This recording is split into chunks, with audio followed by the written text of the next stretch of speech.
Good evening and welcome to the Bridgewater Township Planning Board special meeting agenda for Tuesday, March 31st, 2026. Adequate notice of this meeting has been given in accordance with the Open Public Meetings Act, NJSA 10:4-6. On March 16th, 2026, proper notice was sent to the electronic news sources of record, filed with the municipal clerk at the Township of Bridgewater, and posted on the bulletin board in the municipal building. Please be aware of the Planning Board policy for public hearings. No new applications will be heard after 9:30 p.m., and no new testimony will be taken after 10 p.m. Hearing assistance is available upon request. Accommodations will be made for individuals with a disability pursuant to the Americans with Disabilities Act, or ADA, provided the individual with the disability provides 48 hours advance notice to the Planning Department Secretary before the public meeting. However, if the individual should require special equipment or services, such as a cart transcriber, 7 days advance notice, excluding weekends and holidays, may be necessary. Would everyone please rise to salute the flag? Allegiance to the flag of the United States of America and to the republic for which it stands, one nation, under God, indivisible, with liberty and justice for all. Good evening, Ms. Probst. Could I have a roll call, please? Chairman Vesia, Here. Mr. Bongiorno, Here. Councilwoman Isla, Mr. Pappas. Here. Mr. Magora. Here. Mr. Wang. Here. Ms. Sikora. Here. Mr. Banga. Ms. Chartowich. Mr. Chowdhury. Mr. Atkins. Mark Peck, Board Attorney. Here. Bill Burr, Board Engineer. Here. Catherine Sarmad, Board Planner. Here. And Maurice Rached, Traffic Engineer. Here. You have a quorum, you can proceed. Thank you, Ms. Probst. At this time, I'd like to invite any members of the public wishing to address the board on any matters that are not listed on tonight's agenda. Please feel free to come forward at this time.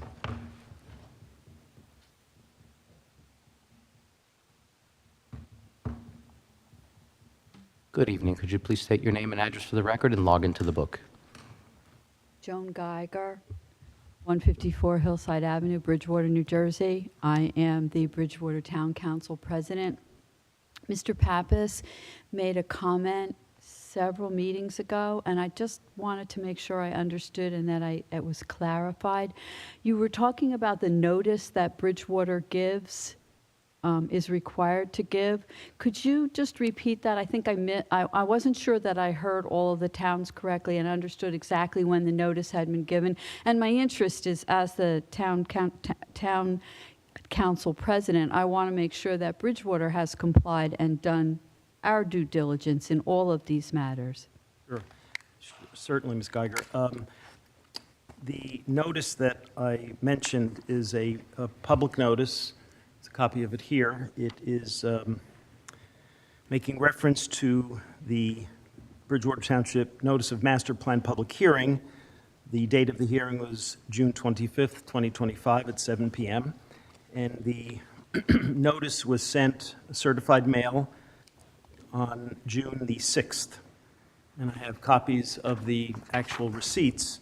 It was sent to all of the adjoining communities: Branchburg Township, Bedminster Township, Bernards Township, Somerset County Planning Board, Greenbrook Township, Hillsborough Township, Somerville Borough, Middlesex Borough, Manville Borough, Warren Township, Boundbrook Borough, Raritan Borough. And then also attached are the copies of proof of notice where someone signed for each of these from each of the receiving public entities. So who do we actually send the notice to? Does it go to the other town's planning board? Municipal clerk. To the municipal. So, yes, so in each instance, it's the municipal clerk is listed by name in each of these communities. The Somerset County Planning Board, it's Matthew Loper, who is the board secretary, is designated by the board. And every other instance, it's the township or borough clerk. So we've complied? Yes. Bridgewater is in compliance. Thank you so much, Mr. Pappas. Thank you. Thank you. Thank you very much.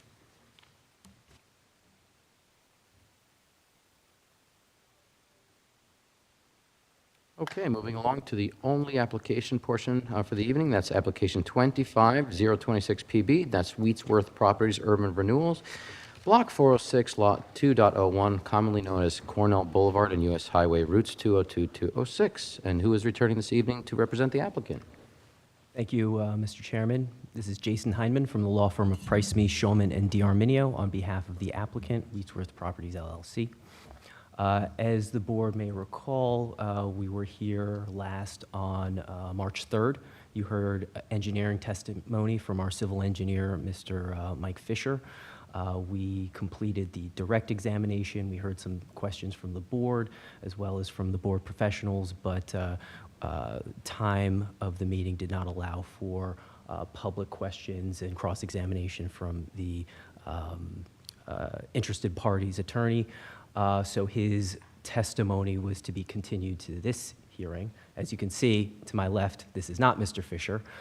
We had a very good suggestion from board member Sikora to look into alternate site access on 202, 206. We started that process. It's quite involved because it's a very complicated matter with DOT. So it's going to take a bit of time for us to fully flesh that out. So in the interest of moving these proceedings along, we're going to have our architect, Mr. Yogesh Mistry, testify with respect to the architectural and material elements of the building. Those things won't change with this potential alternative access. What would change is maybe the building placement. It might be reoriented, it might be shifted, but the building footprints, the floor plans, the architectural elements, they're not changing. So we're going to address those aspects. And you know, at the end of this hearing, we'll discuss timing for the next hearing to bring Mr. Fisher back. And again, it might take a bit of time, so it wouldn't be the next hearing. So we're clear, just for housekeeping purposes, and so we understand how this is moving forward. Once your team has completed its inquiry into whether the alternate site access to 202, 206 is viable or not viable, then Mr. Fisher will come back. That's correct. Provide additional testimony, and then there'll be opportunities for the board professionals, and the public to directly question Mr. Fisher on the totality Correct. of his testimony, correct? Correct. Okay. And as another housekeeping matter, you had referenced at the last meeting two exhibits, a site inspection checklist and a no smoking lease addendum. Yes. That the tenants would have to do, and you did provide those to the board. Would you like to mark those as like A7 and A8? Yes, I believe they're pre-marked A7, A8. Oh, okay, very good. So they're in the board packets that have been handed out, and they were also emailed, marked. Great. Yeah, I didn't notice that they were pre-marked, so I just wanted to make that clear. All right, thank you. Mr. Chairman, if I may interject for a moment, I apologize. Maurice Rashid here, traffic engineer for the board. I came tonight in anticipation of hearing site engineering, traffic engineering, and access configuration. Being that tonight is going to be architectural, I think it would be unfair to the applicant and the board for me to be here. Unless you'd like me to stay, I'm more than happy to stay, but otherwise, I think I should pack my bags and leave. Unless there's any other purpose for you to be here regarding an architectural issue, I don't think so, and I think you'd probably could feel free to leave. Thank you very much. Thank you. Have a good night. Thank you, Mr. O'Shea. Mr. Hyman, thank you very much for bringing us up to speed with that quick review. And how would you like to start the testimony this evening, and with who? Thank you. So I think we should just jump right in. I would like to have Mr. Yogesh Mistry sworn, and we can begin his testimony. Do you swear that the testimony you're going to give in the course of this hearing will be the truth and nothing but the truth? Yes, I do. Thank you. Could you state your name and spell your last name, please?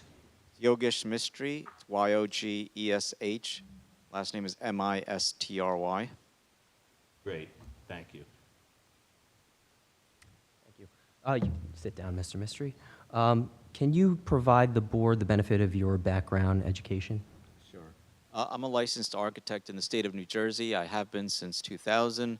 I currently run a practice in Bud Lake, New Jersey, where I've had that practice for 20 plus years. We do various types of architecture, from new construction multifamily units to office buildings, hotels, retail buildings. I've testified in front of various boards throughout northern New Jersey. I believe it's my first time in Bridgewater, though. And my license is in good standing. And you developed the architectural plans that were submitted with this application? Yes, I have. Okay, thank you. Unless there are any further questions, I'd request that he be qualified as an expert in architecture. Does the board have any objections to Mr. Mystery's qualifications? Please proceed. Thank you. Mr. Mystery, I'm pulling up the exterior materials board for the 4-unit Veterans Building. You developed this, this slide and submitted it with the application, correct? Yes, I have. Okay. And could you just, for the board, walk through generally the exterior of the building, its dimensions, height, materials, things of that nature? Sure. So there's 2 buildings on the property, the subject property being what was discussed at the last hearing between Cornell Boulevard and Route 202, 206. Those 2 buildings include a 4-unit Veterans Housing Building. That's the image that you're looking at here. And then the second building is an 11-unit affordable housing building. And that's depicted on the second sheet of this packet that you submitted? Yes. I'll kind of, maybe we'll start with the 4-unit and then kind of work our way. All right, so I'll present the first sheet. That's the 4-unit. So this is the front of the 4-unit Veterans Housing Building. It has 4 apartments, 2 on the ground floor, 2 on the second floor. There is no 3rd floor. That's just an attic, and those dormers on the roof line are essentially just decorative. There is no 3rd floor. It's a 2-story building. Each floor is about, the first floor is 2,230 square feet. The second floor is 2,270 square feet. Consists of 2 2-bedroom apartments on the ground floor and 2 2-bedroom apartments on the second floor, almost identical to each other. There's a small corridor and stair access right in the middle. If you look at that front elevation, there's 1 door that leads to a sort of a central core, and then all the units are accessed internally within that kind of stair tower. The 2-bedroom apartments are approximately 1,028 square feet each. The ground floor units are all ADA compliant. The second floor units are what they call ADA adaptable. They're just, they have the ability to be accommodated, but there's no elevator in this building. There is a full basement. It's going to be used just for storage and utilities. And what you're looking at the outside is essentially sort of a large house. We kept it more in sort of a residential scale and character. Has hardy siding that's in a kind of a warm gray or kind of a tan color, in addition to some of the dormers being hardy shakes. There's also a stone water table along the bottom of the building. There's burgundy shutters and kind of a slate color roof line. This is generally complementary to what's in the neighborhood and also complementary to the other building we're proposing.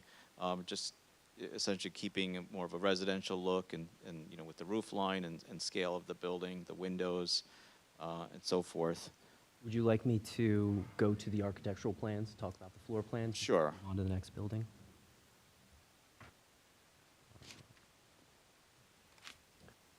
So this is sheet A 2.01. Yes, this is sheet A 2.01. It shows the floor plans and the elevations again, but in black and white. This was part of the package that was submitted as part of this application. There's on the right-hand side of the page is the first floor, second floor, and then the top is the basement. Again, you can see that they're generally identical. You walk into the front door on the ground floor, and then to the left is a doorway, and it leads to the first apartment.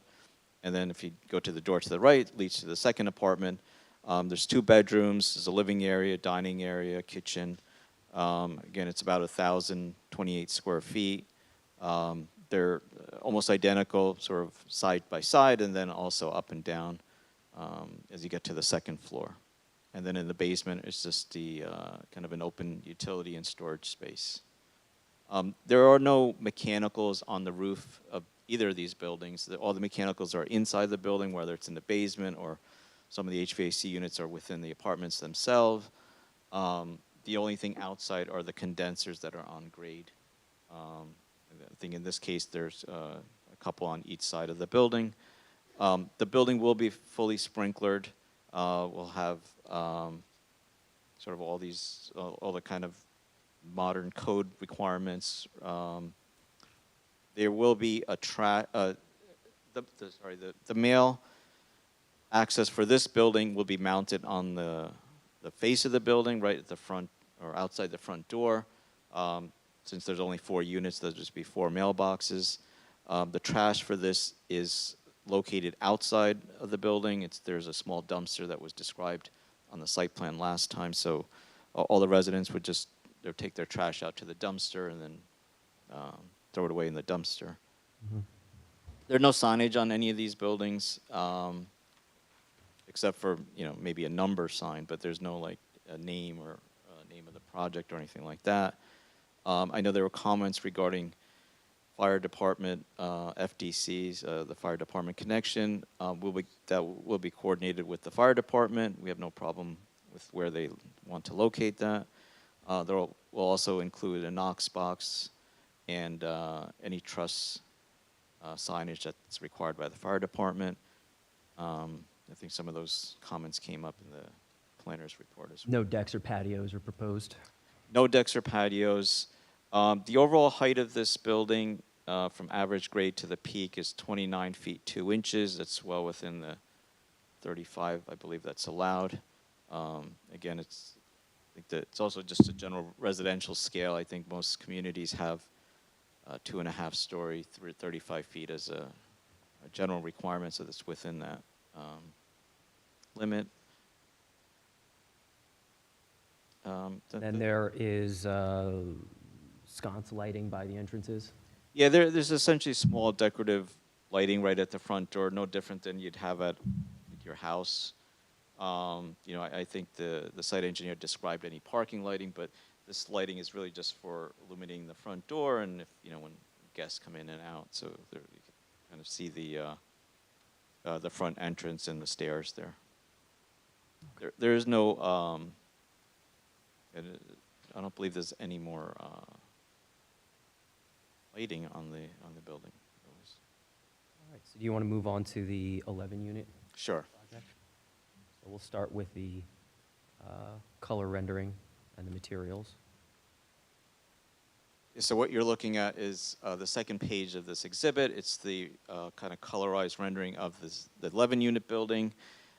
This is an 11-unit apartment building. It's 3 stories. It also has a basement. The first floor has 5 apartments. The second floor has 4 apartments, and the third floor has 2 apartments. The breakdown is the first floor has 1 efficiency unit, 2 one-bedroom units, and 2 two-bedroom units for a total of 5.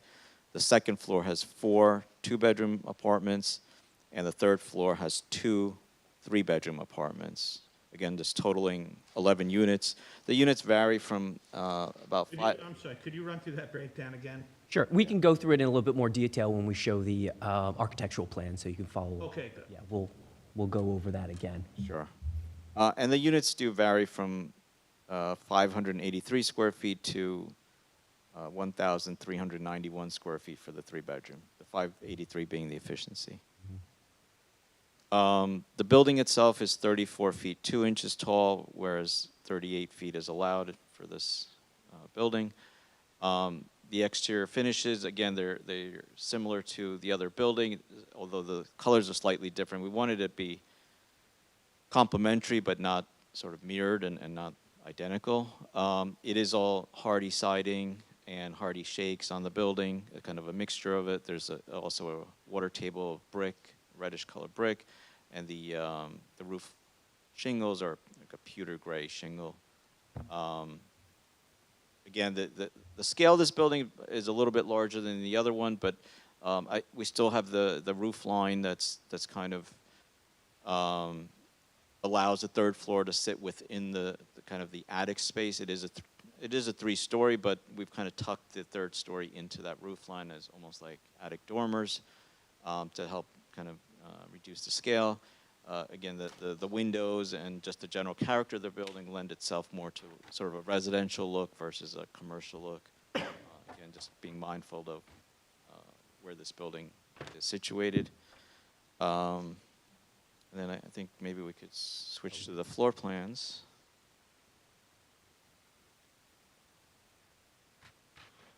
We'll start sheet 2. A2.02.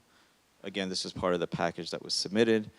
The bottom right being the first floor plan. And there's 5 units, and kind of to try to slow down the unit count. So the first floor has 5 apartments. There's 1 efficiency unit. There's 2 one-bedroom apartments. That efficiency unit that's located in that central area Yeah, that bottom. adjacent to the corridor. Bottom central, yeah. And there's 2 one-bedrooms that are kind of the top and right, the top left and right units. And then there's 2 two-bedroom apartments, which are the bottom right and left. Again, each unit would have a living area, dining area, kitchen area, bedroom area, and then toilets. They do each have, I believe they all have like washers and dryers. They also have internal HVAC units that are individually controlled. The building will be all sprinklered, be ADA compliant, fully ADA compliant on the ground floor with ramp access, and then the upper floors would be adaptable. The second floor, which is on the Before you move on to the second floor, is there patio access for the units on the first floor?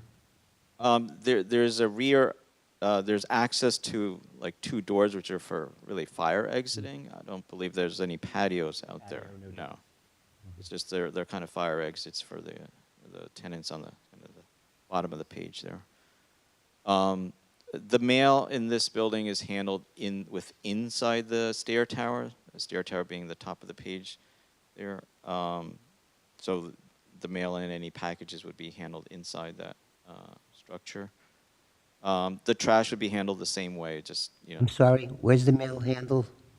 within that stair tower. I don't know if I could point to it, but there's a stair tower on the sort of the top part of the first floor, and within that stair tower will be mailboxes for. Thank you.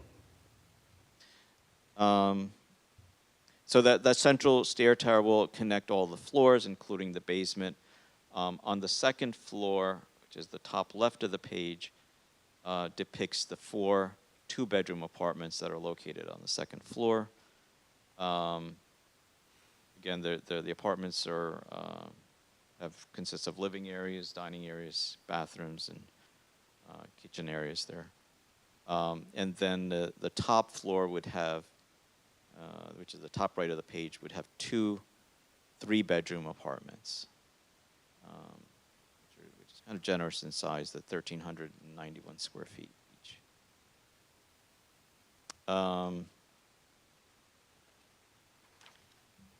And the same things apply regarding there's no signage on the buildings. We'll coordinate the fire department connections for this building as well. It'll all be sprinklered. We'll locate the Knox box wherever the fire department wants, as well as provide any truss signage. And all the mechanicals, again, would be inside the buildings, nothing on the roof, and except for the condensers that are on grade for this building. And then similar situation to the 4-unit veterans with respect to the basement. It's just utilized for storage utility. Yeah, in fact, this one is like half crawl and half basement. Obviously, the crawl space is just there for utilities. The basement portion is for basement and for utilities and storage only. I've worked with this client on various other projects throughout the state, and these 2 buildings in particular, we've we've kind of used a similar plan or similar layout in other towns, and they've, both have worked out very well. They're suitable for veterans housing. They provide good accommodations, and the finishes that this client provides is very commendable for, I guess, the fact that these are still affordable. That we are using hardy on the outside, and it's not just vinyl siding. He uses good materials for the general exterior finish as well as interior. He's using real stone and not like a cultured stone on this. So yeah, we just have been to buildings of both of these projects that were similar, and seen them built and seen them executed, and I would say they're always of good quality. Thank you, Mr. Mystery. I think that concludes the direct testimony from our architect. We'll open them up for questions from the board and professionals. Thank you, Mr. Hyman. Thank you, Mr. Mystery. I'd like to open up to the board. I have some questions. Please, would you like to begin, Mr. Yes, Bongiorno? please. You talk about utilities in the basement. Is that for the building or for the individual units? It's both. The individual, like, let's say there's hot water heaters for each apartment. We might put those in the basement. They'll be all for the units, but there might be a common heating unit for the common areas. There's limited common area in this building. It's essentially the stair tower. And My perspective is what might happen. In other words, you just mentioned the hot water units. They're going to be in the basement. So if there's flooding, it's going to be in the basement. I mean, we don't anticipate any flooding. Well, hot water heaters don't last forever. Yeah. I mean, if you're saying if one of them leaks, yes, it would be in the basement. Right. Yes. And it's going to be heaters or it's going to be instant hot? These typically are gas water heaters. Yes, tank okay. types. Yeah. All right. The surface outside is hardy board. That hardy board color is surface color, right? It doesn't go all the way through, so it can fade. It can fade, but we buy these pre-finished, so they're finished in the factory. Mhm. So the finish itself is a very durable paint that they apply, so there's a long life to that, and it can be repainted, but they have a good life, and it's a very durable project. Okay. And the dormers that I saw on the Veterans Building, those were dummies? I'm sorry. The dormers on the Veterans Building, those were dummies? Yes, the 4-unit building with the dormers, yes, they're fake. They're just decorative. There's no apartments. There's no living space on that attic level. Just a point of clarification, the hot water heaters are going to be electric, not... For the 11-unit building. For the 11 unit. They're going to be electric. Yes. Yeah. Okay. Thank you. Other questions? I have a few. Mr. Mystery, looking at the first floor of the larger building, floor plan, Yes. the entrance to the apartments, are they from the exterior of the structure? No. All the entrances are from the inside. There are 5 doors that allow for egress. It's just a requirement of this, because we have the Could you number. point them out? I just want to make sure I'm clear where the entrances are. You want to point out the main entrance, right? Yeah. So the main entrance is, if you go to the first floor plan, I don't know if that cursor shows up. So the main entrance to the building are those 2 doors where the cursor is, to the sort of right and left of the stair. One side is accessed by a ramp. The other side is accessed by a stair. You actually walk into the stair tower, and then you go through that door from the stair tower into this common corridor, and that's where you access all the internal front doors of each apartment. Now, the other doors that are outside, there's one door from that 1-bedroom apartment on the left. There's another door from the second 1-bedroom apartment, and then there's kind of 3 doors at the bottom of the plan. Now, each of those doors are required for sort of a secondary means of egress. It's not meant to be an entrance door, but it's an Emergency. emergency exit door, yes. And are the The apartments on the first floor, ADA compliant Yes, they are. building? On the third floor, it appears that those larger apartments, three-bedroom, have 1.5 bath. Is that correct? Yes, there's 1.5 baths. The rest of the apartments, first and second floor, have one full bath each, correct? Correct. And then you mentioned that the hot water is electric. What about heat? Yeah, it's also electric. So, On the 11-unit building. so there's no gas on this site? The 4-unit veterans housing will still have a gas hookup. So the 11-unit building, it's all electric, there's no natural gas, and what's the reason for that? Yeah, that's a question for the owner. Please. So the reason for, Luciano Bruni, Nouvelle, the reason for the electric is to meet certain funding, which regards to zero net carbon emissions, and that was one of the qualifications for that, so that's why we're doing all electric. Normally we do gas, but for that funding, they wanted to see electric. Thank you. Thank you, Mr. Pappas. Mr. Messer, just a few general questions on my end to begin. Is there going to be power generation on the site in the event of power outages? Generator? Yeah, generator. I believe so. We normally do put generators for these projects. Okay, and these are going to be located on the outside, I believe, on the slab where you have the HVAC units? Yeah, it'll just be on grade on a small, like a concrete pad. Okay. Do you anticipate, or do you know what type of generators those are going to be? What the KVA amount's going to be, that type of thing? I couldn't tell you offhand right now, but they're usually small. It's just for sort of life safety.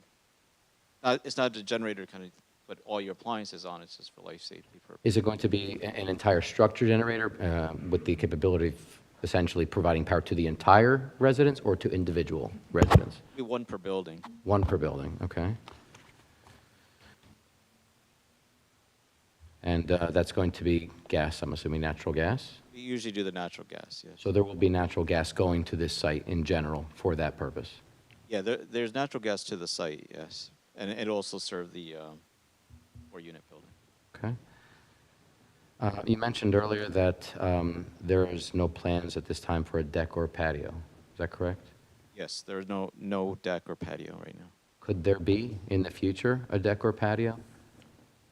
I mean, the only thing, I can't say deck because there's no, I mean,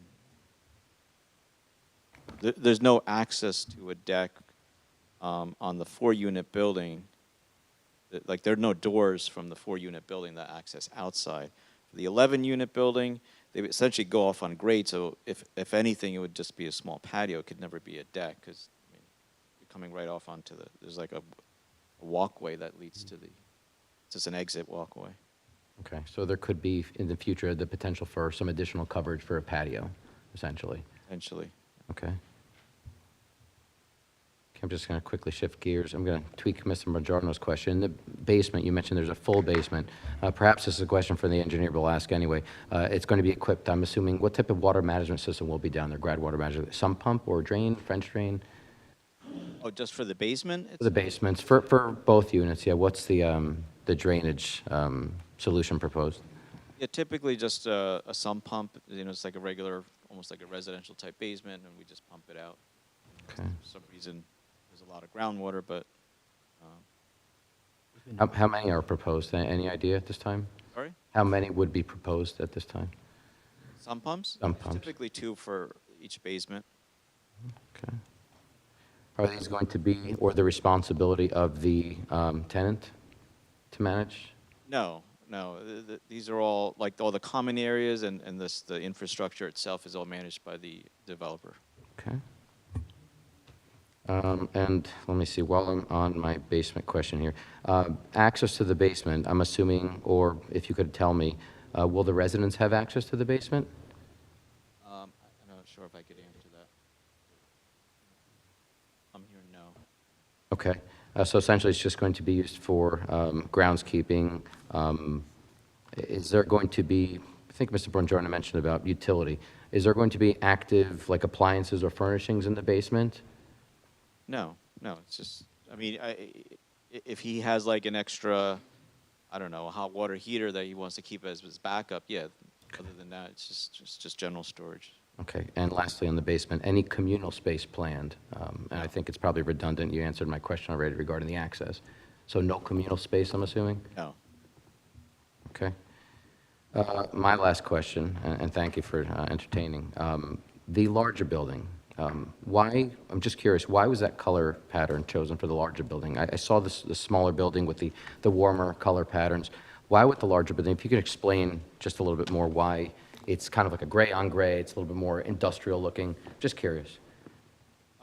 We've used this color in other projects and it actually works well. It's actually, we didn't want to, again, sort of copy the other building. We wanted to create some complementary colors, but you know, I don't think the rendering itself does it justice because we've done a building with similar colors and it actually looks very attractive. There's, you know, I think the white trim on the windows and some of the brick really sort of play off of it. So that's the reason. Okay. Thanks. That's all for this moment. I'd like to open up to any other questions. Mr. Chowdhury? Mr. Cora? Thank you, Chairman. I think you mentioned about the emergency exits. In the 11-unit building, at any time, probably about 30 people will be there, you know, with the children or everybody else. So can you explain on that, especially on the third floor and the second floor, how they will get out during the fire or any other emergency? Yeah, they would use that central stairwell that's in the sort of the plan. We do follow all the building codes, and the building codes are written, you know, with safety in mind. Otherwise, you know, they would have requested more. The way this works is if you have more than 4 apartments per floor, you need secondary means of egress up to 3 floors. And so the ground floor, because we have more than 4 apartments, we need additional exits, which we've provided. For the second floor, we have 4 apartments, so only 1 exit is required. The same thing for the third floor, only 1 exit is required because we only have 2 apartments. You know, that also takes into consideration that each of those apartments have firewalls that separate one from each other, as well as from the stair and common areas itself, so that there's an added level of protection. And then in addition to that, the building is fully sprinklered, so you know, with all those kind of layers, the building code is fine with the way we have this arrangement. Again, we've done this very similar building in a few other towns, and you know, it meets all the building local and state codes. The fire engine can go backside if needed? Yeah, the building itself is you know, fully open on all sides. Yeah. I can't say. No. I remember it. This is basically, you know, lawn area is there backside, but not any pavement area. That's okay. But basically, fire engine can go if needed from the backside. Yeah, I believe so. I don't. Yeah, that would. More of an engineering. Okay. Thank you. Good. Thank you. Mr. Cora? 2 questions. I saw laundry in the third, I think the 3rd floor. Is there laundry in all units? Yes, I believe so. We normally do put laundries in each unit. In both the veterans home and the? Yes. Okay. And then could you describe a little bit about the efficiency unit? Yeah, that's on the ground floor of the 11 unit. I think we only have 1 efficiency. Again, I think due to the client's obligations to meet certain, you know, various types of unit, efficiency is one of them, and we've provided for that.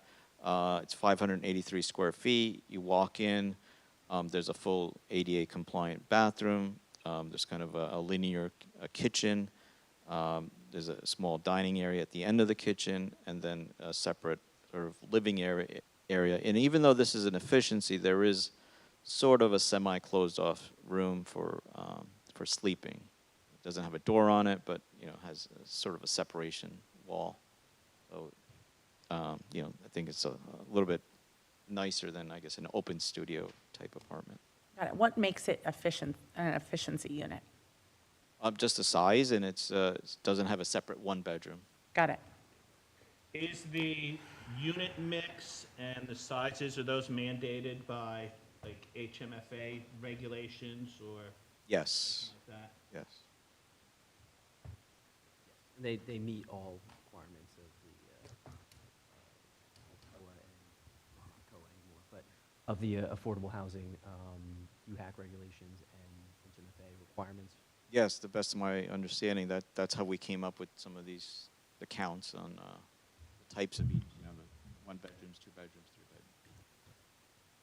I'd like to recommend that we add the sub pump and the generator to the property checklist that happens on a regular basis. That shouldn't be an issue. Thank you. Mr. Pappas? Mr. Chairman, just a couple of further questions about the generator and utilities. You said that it's the practice to have generators for each building? Yeah, one generator for each building. And could you describe again the capacity? It was a little unclear about that. I believe they're like 25 kVA or something. We've used on other projects, maybe slightly larger. So the generators are set up more for common area and for pumps. So if we have a pump or we have a sewer pump, we want them to be on generators just in case power goes out. We don't have a massive problem with whether there's water infiltration into the building or even sewage. So we put in a generator. That generator size normally is no larger than 14 kVA. It's only lighting up the common area, some of the parking lot lighting, lighting in the building itself, and it's also providing protection for those pumps. So it's not a big generator, it's very small. Okay, and you mentioned that the smaller building will have natural gas heat, but the larger building is electric. Could you describe the rationale for that a little bit more? You made reference to funding, but could you describe that in some more detail, please? So again, it's that simple fact. The funding one funding for the 11 unit requires that we meet certain energy efficiency codes, and the other one didn't because we're not going for that funding. So to get points, you meet that requirement, and you'll get points in order to get the funding, and that was part of that energy. Is there any other way to accomplish this point goal that you mentioned other than all electric? And the reason I ask is that with electricity costs, this is a complex for people who meet certain affordable housing requirements, and the cost of heating any dwelling with pure electric can be pretty pricey. So how is it that a program that provides funding for affordable housing, is it mandating the electric power or heating for these units? Or is that just an option that you've pursued to meet these point requirements? It's a net zero carbon emission standard. That's what they want you to meet. In order to do that, you have to be all electric. Do you have any idea what the, I'm sorry, go ahead, I interrupted you. No, it's okay. It's just saying you're preaching to the choir. It doesn't make sense to me either, but that's what they said, and that's how we got those points. And do you have any idea what, for the various sizes, what the, for today, what a monthly electric bill would be for any one of these units? So based on the HUD regulation for utility costs, a two-bedroom electricity alone for just the electricity portion of it is $83 a month. That's what they calculate. Whether that's reality, I can't tell you that. It's going by what HUD has in their schedule to show what electric cost is for the apartment. That doesn't include the heat and the hot water, because I'm not sure what that number is, but just electric alone is that. And does each apartment have its own thermostat that controls the heating and cooling? Yes. Okay. And I assume the entire structure, all the units have central air? Yes. Okay, thank you. And one other, Pappas, if I can yes. verify one thing.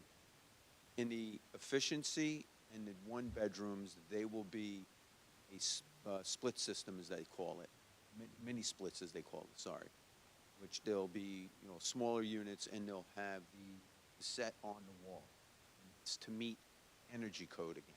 That's the reason why they make us do it on smaller units, because the unit is bigger, and the unit is bigger, meaning the tonnage of that unit will not meet the energy code requirements. We want you to be smaller, not bigger. And then the last question, you mentioned that these two structures are similar to structures that have been constructed elsewhere. Yes.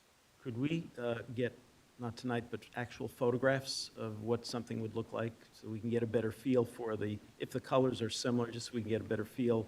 Artist rendering is one thing, an actual photograph of something I'd be interested in seeing. Yeah, we're happy to provide that. Thank you. Yeah, Montana. Excellent. Thank you, Mr. Pappas. Ms. Sikora?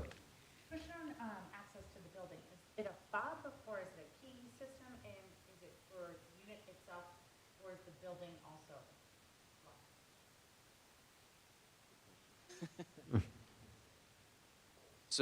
So entering the unit, you have an intercom system that allows you to put in your code and then let you in. An individual comes to the building and they want to be let in, they put in the person's unit number, it rings their cell phone, and they basically buzz people in from their cell phone. And then the unit doors, individual. The unit doors are just locked with a key. Okay. Mr. Chowdhury? That triggers one more questions, actually. Okay. Yes. As soon as somebody tells me about a cell phone, I have a problem with either the Wi-Fi accessible as a common access, or somebody have to buy the Wi-Fi, or there is at least a sub-radio will be there for the repeater for Verizon or AT&T. The tenant themselves will have their own internet. That's how they will do it. So each unit has their own internet. We have the internet. No, I'm not asking for anything. You're basically telling that, they will have somebody will have to punch that their key and that they will basically buzz in the cell phone. So that means cell phone will have to have even before they enter the house, cell phone has to have a signal. Correct. Only for guests. Only their guests. No. They don't need it for themselves, right? 'Cause they have the intercom. No. For entering the room. Yes. Entering. So if a guest comes, they hit the intercom. Right. That intercom sends a signal to the cell phone. Okay. And in other words, calls the cell phone. It's like you calling from your cell phone, the intercom's calling the cell phone. Right. And from that person that has the cell phone in the unit will then hit a button and buzz that person in. Okay, so we are assuming that wireless connectivity will be available in the building. Yes. There'll be Wi-Fi in the building, but it'll be for each individual unit. Okay. No, you still did not answer my question, but all I'm asking you, because you are using the cell phone has to have a interconnectivity. I know in the restaurant behind that, that place has the, Verizon or AT&T, T-Mobile, all three these carrier service connections. Question is whether in some area, even for a 10-feet difference, you may not have the connectivity. So as long as you check it, because otherwise people will not be able to enter that phone. Oh, you're talking about dead spots and signals Yes. within the unit. Right. I mean, we can't control that, unfortunately. I mean, But you can tell us where the The reason nearest I'm asking, tower is. What's that? You can tell us where the nearest cell tower is, how far away. not only that, we want to make sure that at least, especially the veterans community, like to have some alternative arrangement to go, at least to be able to enter their apartment. Well, they can enter the apartment by going to the door and opening it up for that individual. Okay. Certainly can Is do there any alternative key or anything arrangement there? There's a key that they will also have that. in Thank case you. they That's can't what I get was in, but looking they- for. if it goes down, they can enter themselves. Thank you. That's okay. They won't need the cell phone to get in if it's No. an apartment. They only need it for guests. Correct. Oh, no. That's I'm not correct. Yeah. Entering it, yeah. Okay, go ahead. Thank you. Can I just ask one more question about the heating? I think, Mr. Bruni, you may have mentioned this about the $83 HUD, I guess, estimate. for electric use, that's for everything except hot water and heat, correct?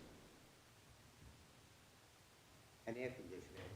That's correct. No, not air conditioning. So it's just for lights Correct. Plugs. but not Devices. heat, not air conditioning, not hot water? I could look it up and give you the number. Oh, yeah, I would be interested in if they have estimates for each of these units, size units, if that They do. that They is do have possible. estimates for you. Yeah, I'll I'd give you like- a two-bedroom, so at least you'll know what a two-bedroom's. Yeah, I'd like to see that. Thank you. If I could, I'd like to focus on architecture-related questions, but I do have one more that might go into an engineering space here. You did mention, and thank you very much, about the power generators being used for sump pump backup. So are they going to have battery backup as well, or is that the generator solely that would take care of that? I think if we have a generator, we wouldn't need a second battery. Okay. Generator. You mentioned about the net zero carbon emission standards and all that, and if you could just educate the board for a minute, does that ever include smart monitoring devices, like water smart monitored devices, or perhaps something that monitors whether there's security cameras on site? Is there any type of proactive smart management on this site that the residents, for example, wouldn't have, would be employed throughout the unit that the residents wouldn't have to worry about, for example? Well, I think just, the building code builds in itself some of those features. I think that every time the building code comes out, they improve some of the energy efficiencies, things like automatic switches in the apartments, like, you're not, the occupancy sensors within common spaces, so, if you're not in there, the lights are either shut off or dim, things like that. I don't think, because these are individual apartments, there's not like a sort of an HVAC management system throughout the whole building, but, everyone does have their own controls, so, see with the local thermostat. I mean, back to Mr. Pappas's point, I know there's some hesitation regarding the use of electricity and, maybe from a cost standpoint, but the way that all the codes are going is they're trying to eliminate any kind of combustion appliance, whether it's a range, gas furnace. If you go to California, I think they've already written that in the code that you can't even build new buildings with gas appliances. So it's eventually going to come here, and I think that's the reasoning behind what Mr. Bruni had just mentioned, based on the funding. Mr. Tell you the numbers? I don't know if you want to add them up and see if they all come. If you could just provide this to us, I don't need it tonight, just if you could have someone send that to us. You want me to read it off to you? I mean, you can, but I'd rather you just submit it in writing, if you don't mind. Yeah, I can. So heating is Heating is 102. Cooking, 24. Other electricity, 83. Air conditioning, 23. Water heating, 29. 225. And that's for any unit? It's for Or two-bedroom. bedroom.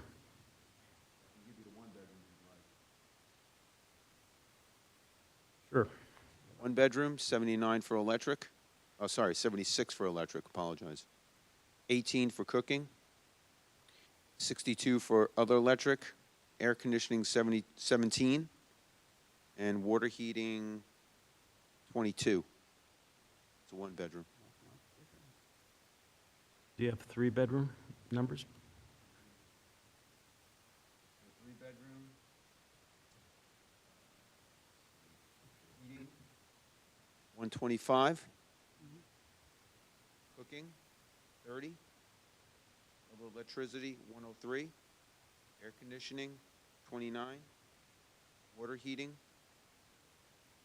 36. Thank you. The efficiency? Sure. Sure. Heating, 58. Cooking, 14. Other electricity, 48. Air conditioning, 13. Water heating, 17. Okay, thank you. Any other questions from the dais? How about from our professionals? Ms. Sarmed? Thank you, Mr. Chairman. Mr. Mistry, As far as the secondary means of egress, is that required to be a door, or can that be a window? No, it needs to be a door for these ground floor units. Okay. I just wanted to clarify that. As far as the building design for the 11-unit building, I do think that these are, high-quality materials, and I appreciate the design and thought that went into that. Was there any consideration to kind of, I know you've kind of designed the two buildings to be complementary to one another, but have you considered kind of adding shutters or something to kind of make the 11-unit building a little bit more closer, or like kind of in more of a residential feeling, or like a single-family residential feeling? I know the building is larger, but it just feels like the shutters kind of do add to, the smaller building, and I didn't know if that was considered on the larger building. No, I mean, we didn't consider the shutters on this. The 4-unit building is a little more colonial style, and it kind of lends itself to the shutters, and I think it works well there. I think on this 11-unit building, it just would start to get really busy. And you could kind of see on the elevation the number of windows and so Yes. forth. But again, I think the rendering and the 2D kind of image does not do it justice. And I think we had agreed to provide some photographs of a similar building that we've done, and you could tell right away that it'll look much better in the kind of the 3D photograph. Okay. And I was About thinking that. the same thing, that there are a number of windows, so the shutters would definitely make the facade a little bit busy, but I didn't know if there was any other elements that could be considered that would kind of give the same effect, I guess. To the chairman's question about the basement being only utilized for utilities, is the door to the basement able to be locked? yes. And yeah, so it doors will- on both buildings where, before you get to the basement, there's a spot for doors to be locked. So they can remain locked, as a Yes. security kind of protocol to make sure no one wanders down there. I noticed that there are the utility meters on the side of the building, and the AC units on the other side of the building, particularly for the 11 unit. Is there a way to screen either of those, either with vegetation or with, some fencing? Yeah, I think, well, Yeah, so, referring back to the color site plan, I don't know if it's projecting, but as Mr. Fisher testified, we are proposing plantings all around those areas, so they should be screened. Great, thank you. also the 11-unit building, the condensers are all facing the highway. Yes, they are. The meters are on the side facing meters are on- interior. Yeah, understood. I know that you've provided some commentary on where the mailboxes would be located, and I know we heard some testimony from Mr. Bruni at the first meeting about package delivery. Is there sufficient area in both buildings for, packages to be delivered where they wouldn't be in the way of people walking through that corridor? Yeah, I believe so. We've done this very similar building, both of these buildings, in fact, at different locations, and I've never, heard any feedback that there wasn't sufficient space for the packages themselves. Otherwise, we would have, sort of expanded the area there. And in those cases, I guess there's access for the delivery person to bring them interior to the building, or are they left outside by the front door? I believe Mr. Bruni's testimony was that they get brought in internal. Is that- Okay, and I just wanted to make sure that that was still the case.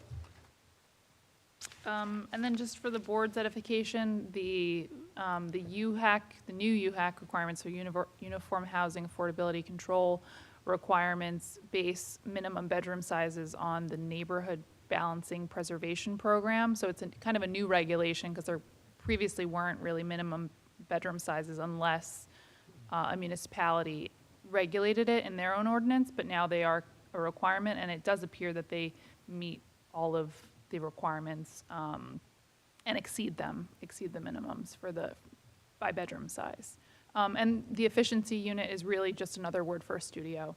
I know efficiency lends itself to other ideas, but it's really just another name for a studio unit. And in this case, has like a separation wall, but no closet in the bed area. And just to clarify, Mr. Pappas, the electrification grant, I know it is confusing. I believe New York State actually followed suit with California, and as far as new builds and natural gas appliances, I don't know what the future of that looks like. It was supposed to be implemented this year, but I think the intention with that of electrification, essentially, of appliances is that eventually, if the grid becomes utilizes renewable energies. Obviously, anything that's natural gas couldn't benefit from that. So the whole point is to electrify the grid now, and in the future, as renewables become more prevalent, that the grid could be powered by renewable, which would then trickle down to individual appliances, whereas natural gas couldn't. I think that's the basis for it, but and probably why the grant is promoting that. Thank you. Nothing further. Thank you, Ms. Sarmid. Mr. Burr. Thank you, Mr. Chairman.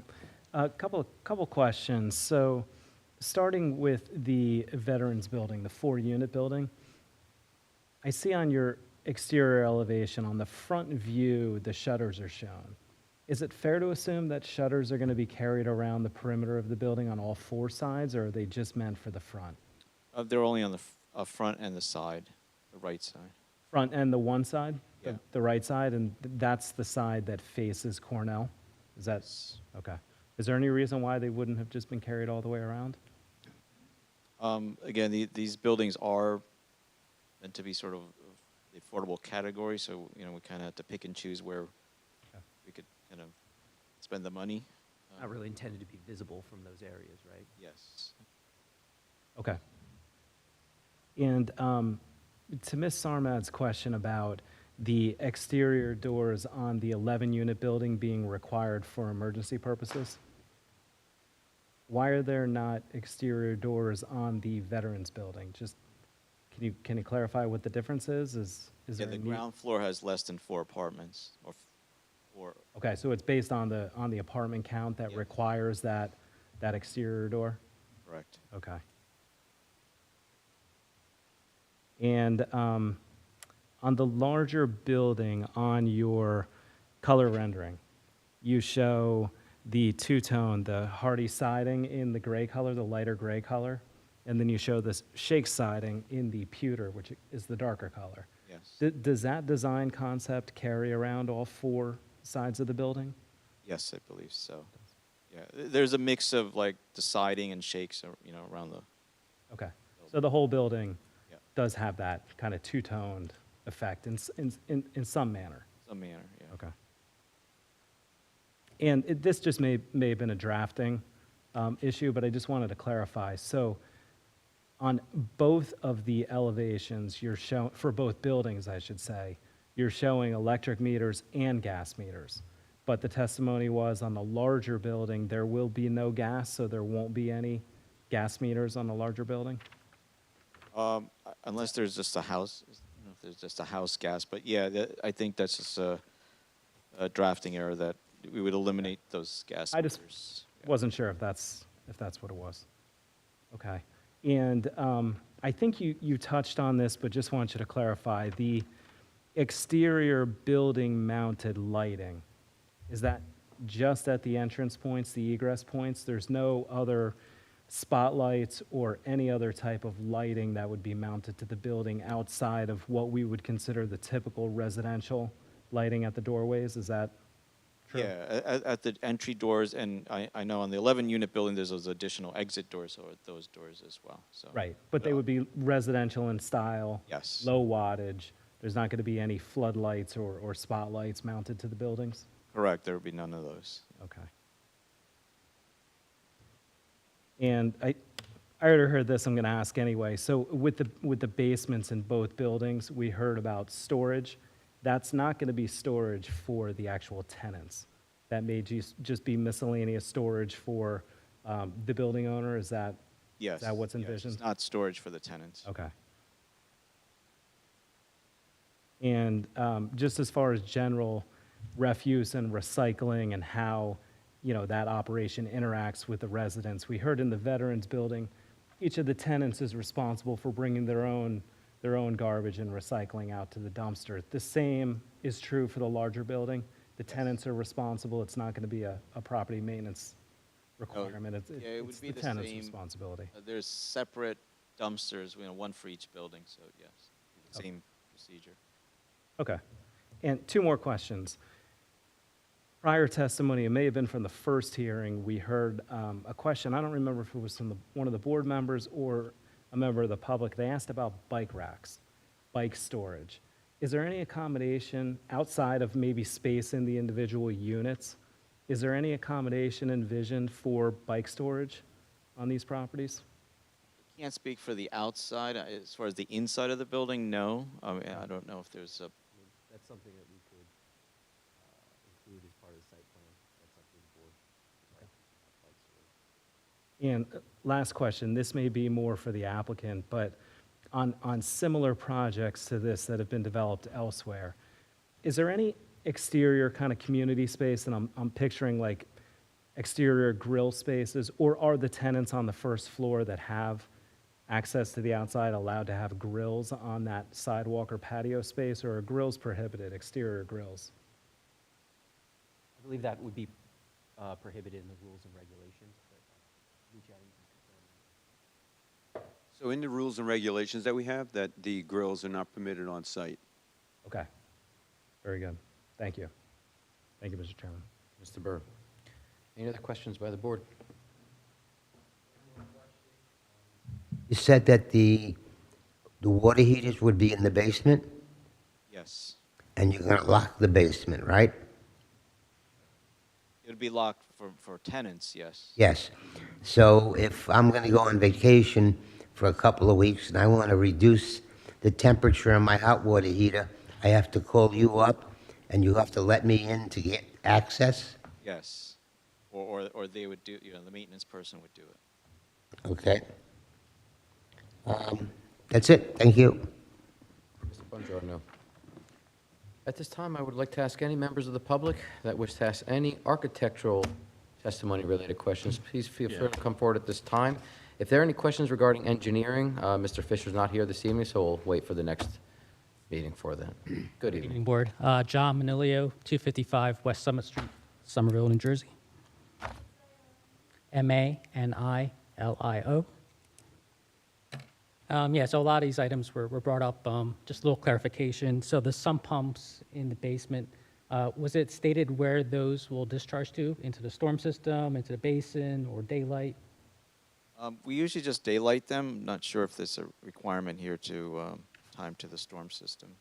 I mean, I can speak for the board. I think it'd be prudent to tie it into the storm system so it doesn't overflow into any neighbors' properties. So if that's something that you or your engineer could look at, be appreciated. So the rear doors that for the second means of egress, what's stopping the tenants from using those doors during normal activities instead of using the front door? Is there any prevention, locks, alarms, bells? I mean, they would have their own locks on it. We can't lock them from the outside because they are emergency exit doors. So, the parking lot is on the opposite side, so I think people would just naturally go from the front door. Okay. And then the other thing that I noticed on the plans, I'm not sure if it's for you or the engineer, those pads look pretty decent size. They're larger than the rest of the walkways. They're about 10 feet deep. One can consider them a patio or used as a patio. Is there any way to maybe reduce the size of those to maybe provide more vegetation and less gathering spaces that could be on the outside facing the residents next door? Yeah, I mean, I can't speak for the site engineer why or how he designed that, but I don't. It's not meant to be a patio. It's just essentially like a egress path there. And if I do recall, I believe there is also a variance or design waiver being requested for foundation plantings, so that could definitely help as well on that aspect. Next one that's kind of concerning to me is the generators. So at the first meeting, I asked Mr. Bruni directly, you can watch the YouTube video at 2 hours and 29 minutes, are there going to be any generators on the site? His response was, not that I recall, I wouldn't know. Tonight, he seems to be the expert on the generators, and there's going to be a generator for each building. It's not shown on the site plans. We don't have information as far as the size of them. There was kind of a little testimony as what the size may be or may not be. I'd like to have a little more information on that. Location, the sound, is there going to be any sound attenuation, and what level of sound attenuation is going to be proposed? I'm not sure if those are answers you could answer now or come back to us. I think we could come back to you on Could you that. bring but- those to the next hearing, if possible? Yeah. On top of that, these generators, so they have weekly testing that needs to be done. So if you could tell us what days those happen and what times those happen as well. These are essentially like, almost like residential type generators that you'd put at your own house. No, I understand, but they, Big diesel generator. correct, but those residential generators go on once a week as well. And I'm sure there's an ordinance in town that has the sound levels at the property lines. So it probably behoove yourselves to pick a model or a comparable model so you can see what the sound levels are at the property lines to see that that conforms. I mean, I don't think we're asking for too much. Those are, I think any board would ask those questions. My second question on that is, so we're being told those are gas-powered generators. So is that a waiver, or how does that work with the state funding? So you're allowed to have the generators to have gas, but not the actual buildings? If that's you or Mr. Bruni, because Mr. Bruni had testified to that. Sir, no. Can we ask Mr. Bruni as well, because I think he's the one that was testifying to that? I don't know at this time. Okay. The other question as far as that funding and the net zero carbon emissions, does the state allow you to buy carbon credit offsets and still put gas in? Is that something that you or maybe one of your professionals could look at for the next meeting? Yeah, so I'm saying, is that something you could look into to see if it is available?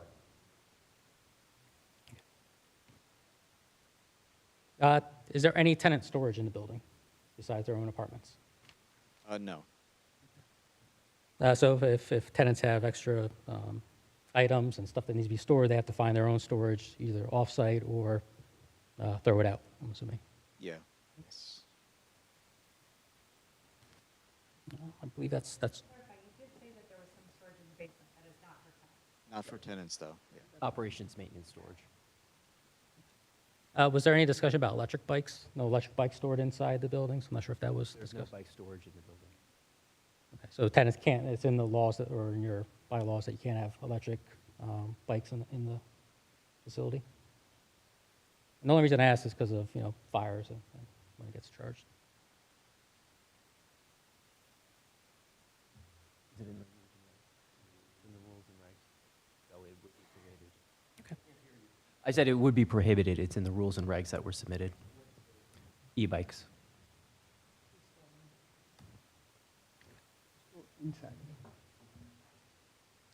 That's all my questions. Thank you.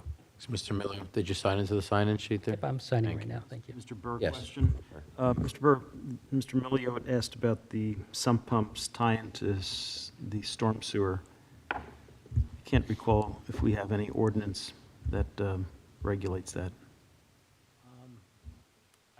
I don't believe there's a specific ordinance that dictates they have to be tied into the storm sewer. What we don't like to see is having them discharged at the curb line at the edge of pavement where there is no drainage, where they cause icing issues, and that's been a common problem in past. We do try, like on road improvement projects, we do try to get them tied into the storm system where they're adjacent to a formal storm sewer. But I have to take a look if there's a specific ordinance, because I don't think there is. Could you maybe pass that on to Mr. Fisher, that Yes. that might be something that would be reflected in the site plan? The location of the sump pumps and where they are proposed to drain from the building, taking into account what Mr. Burgess said. And Mr. Pappas, yes. Hang on 1 second. I just want him to acknowledge that. Yes. Okay. We'll look into that. No, in this case, I think if the sump pumps tie into the storm drains, all those storm drains on the site flow into the basin, so it's not going to go into the town's system.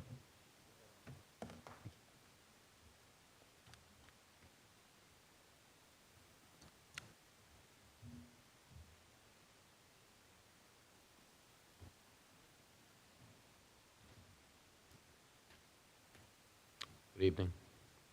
Good evening, members of the board. Rob Simon from Herald Law. On behalf of various property owners that I have previously identified. Mr. Mystery, good evening. When were you first retained for this application? I can't recall. So when you say a few months, so your plans are dated, I believe, December of 2025, give or take, correct? Yes.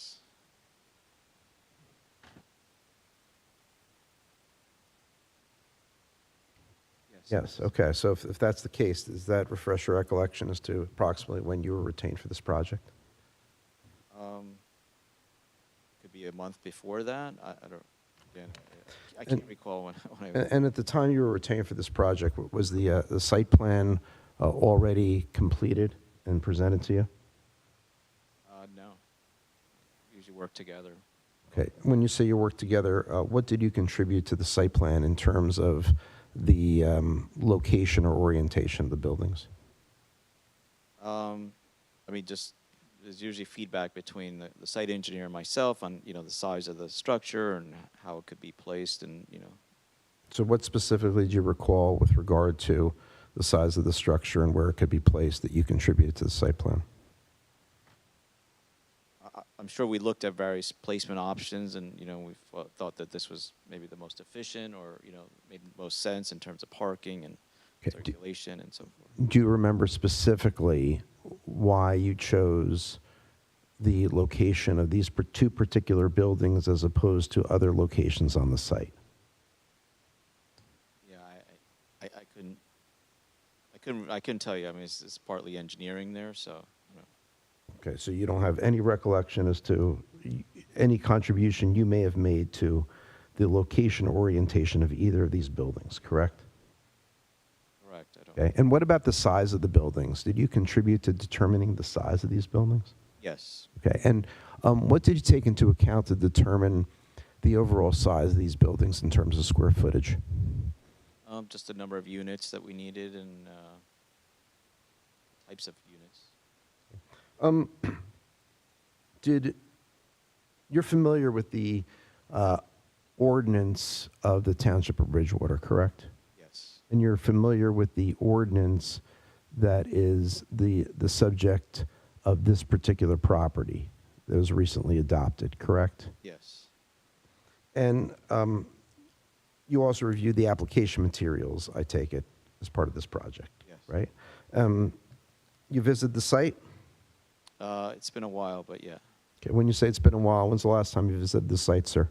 At the beginning of the project. Okay, so beginning of the project prior to December 2025? Yeah. Yes. Before it's submitted. Yeah. Okay, do you recall whether you visited the project in the summer, fall, winter? It was like winter, I guess. Yeah. Winter. Mm-hmm. And before that winter visit, had you visited the property before that? No.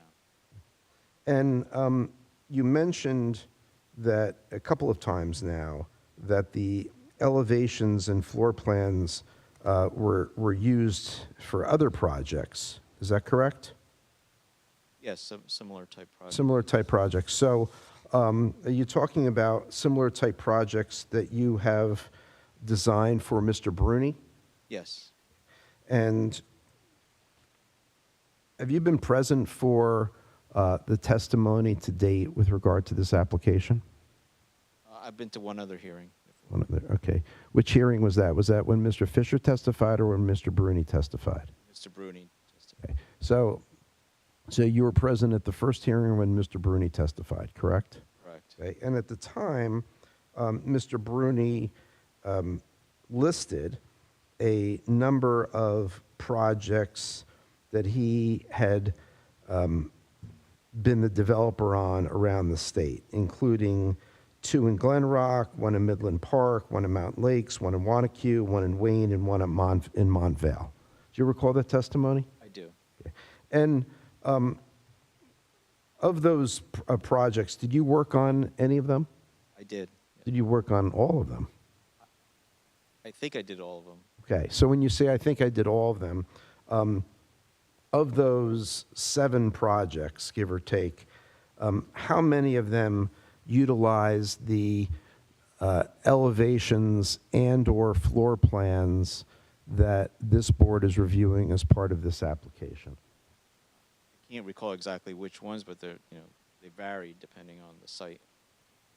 When you say they vary depending on the site, what do you mean by that? I mean, there's 2 different buildings here, so we didn't put 2 buildings on each property like that. Yeah, so there's no other project of those 7 where you put 2 buildings on a property, correct? I don't believe so. Okay.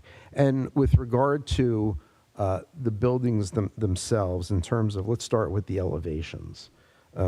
As you sit here and having listened to Mr. Bruni's testimony, are there other sites that utilized elevations similar to either the 11-unit building or the 4-unit building?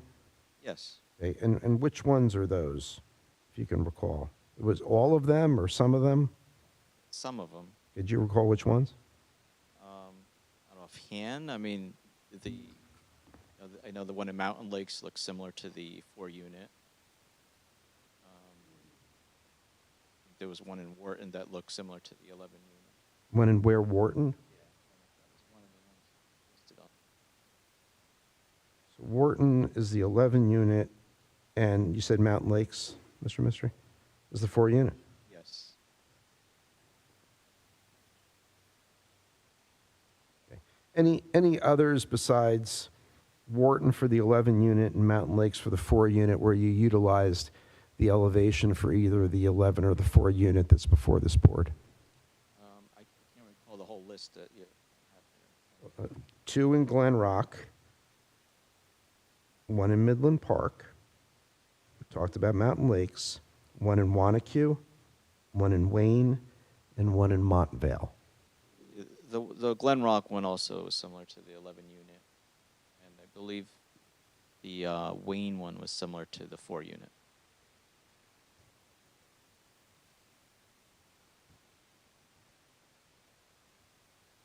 And I believe, it may come from the chairman, that you were asked, I believe, to provide photos of what those buildings look like. Are you, when you said that you will you also include the 4 units in Wayne and Mountain Lakes and the 11-unit in Glen Rock and Wharton? Are you able to provide photos of those buildings? I could ask the client for those. Thank you.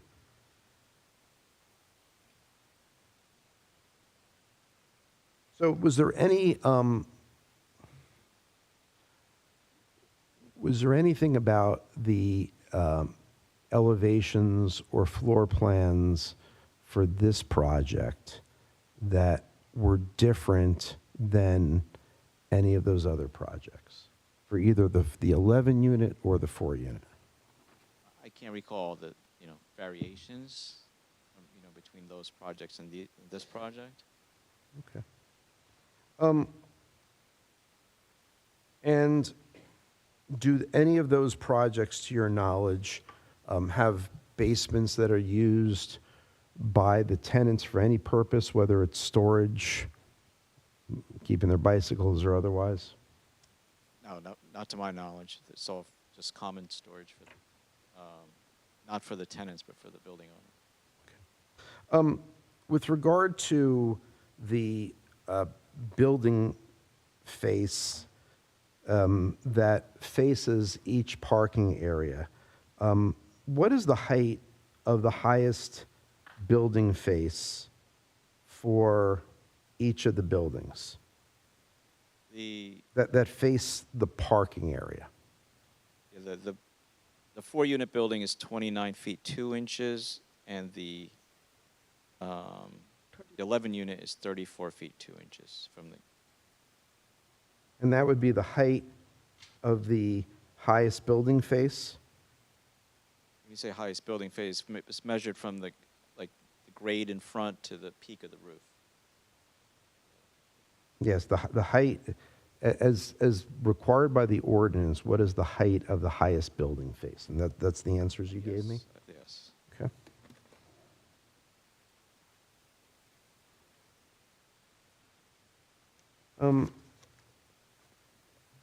And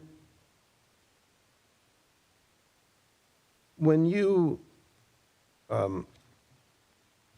utilized the elevations and floor plans for this project, did you first consider the language contained in the ordinance as to what these buildings are to look like and what they're not to look like?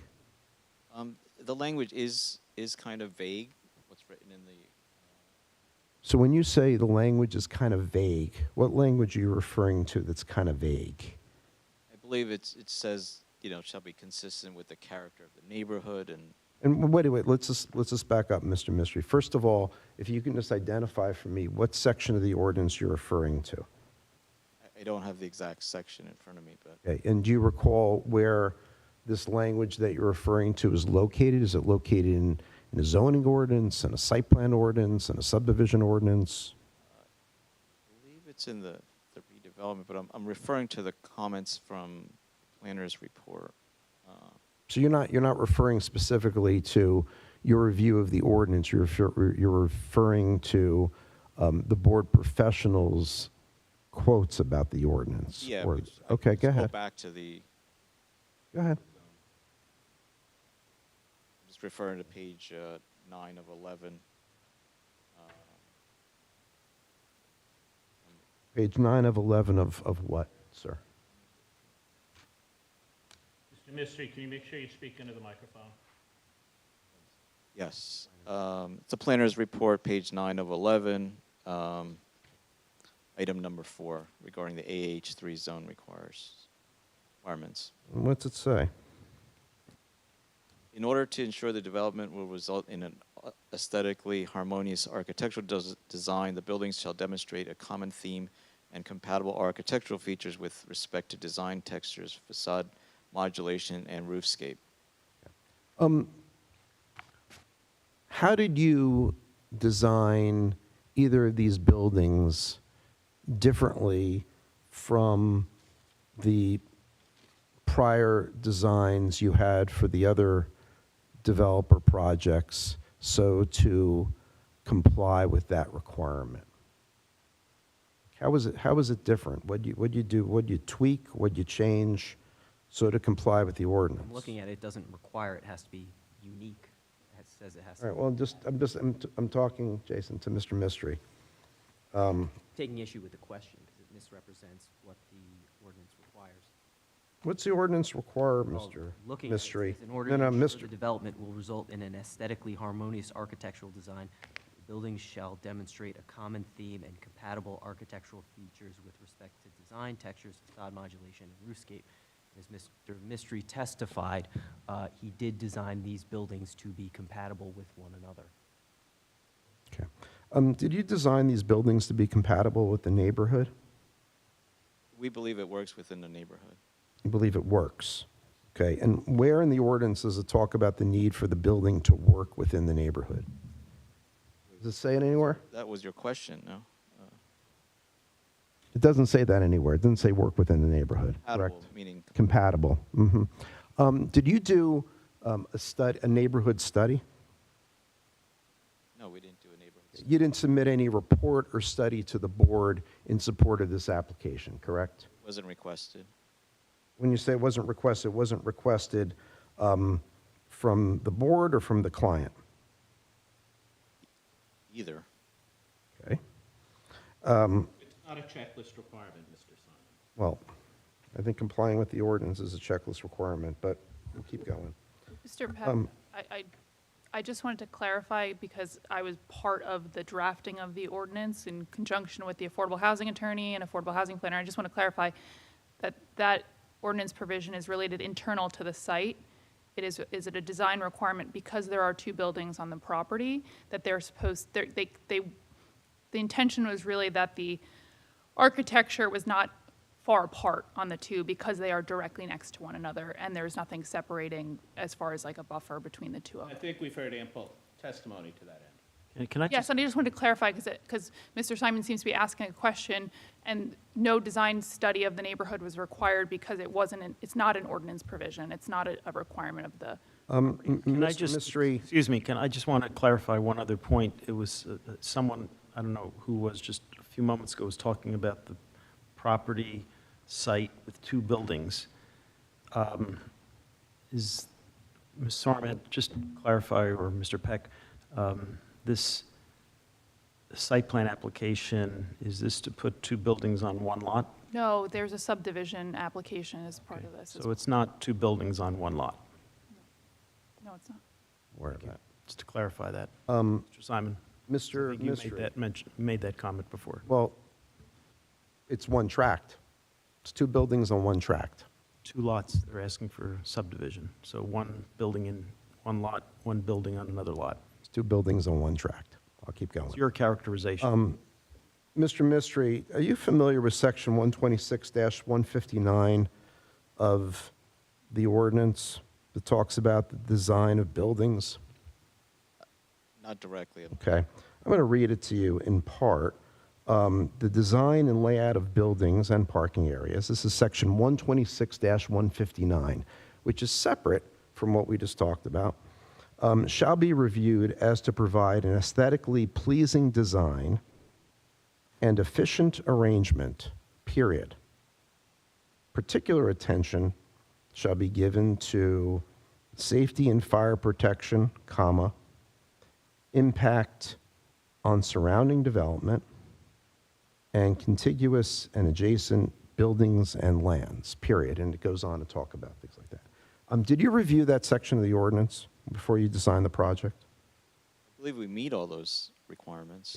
I didn't ask if you believe you met them. Did you review that section of the ordinance? I probably did, yes. You did, okay.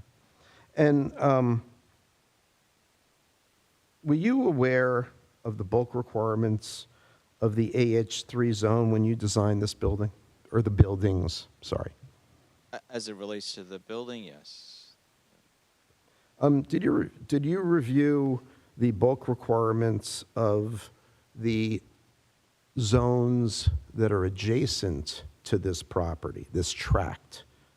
The township's R10 single-family residential zone and the borough of Somerville's R1 single-family residence district?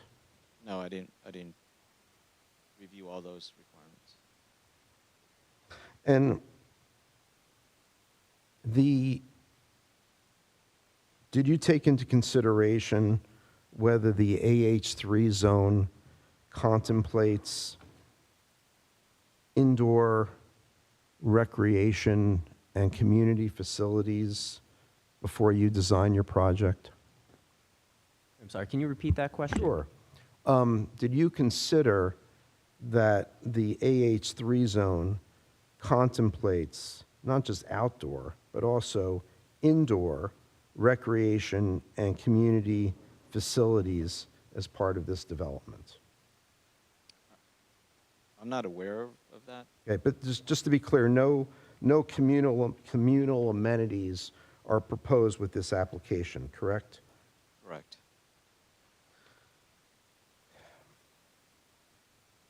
You're referring to, wait, you're referring to Section D, design requirements, says indoor and outdoor recreation and community facilities shall be located so as to be accessible by handicapped residents and guests of residents.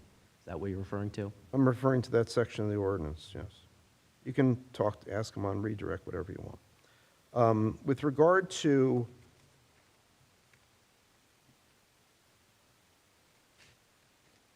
give me a second. You talked about the square footage of the buildings, and I think for the 4-unit, you said it was 4,500 square feet. Does that doesn't include the basement, right? No, 4,500 of the livable area, the first and second floors. Okay, you understand that the gross square footage or net square footage includes basements for residential properties, correct? In the ordinance? Correct. And in terms of the elevations of these buildings, in terms of the front facade, do you know, Mr. Mystery, what the dimensions of those front facades of those buildings are?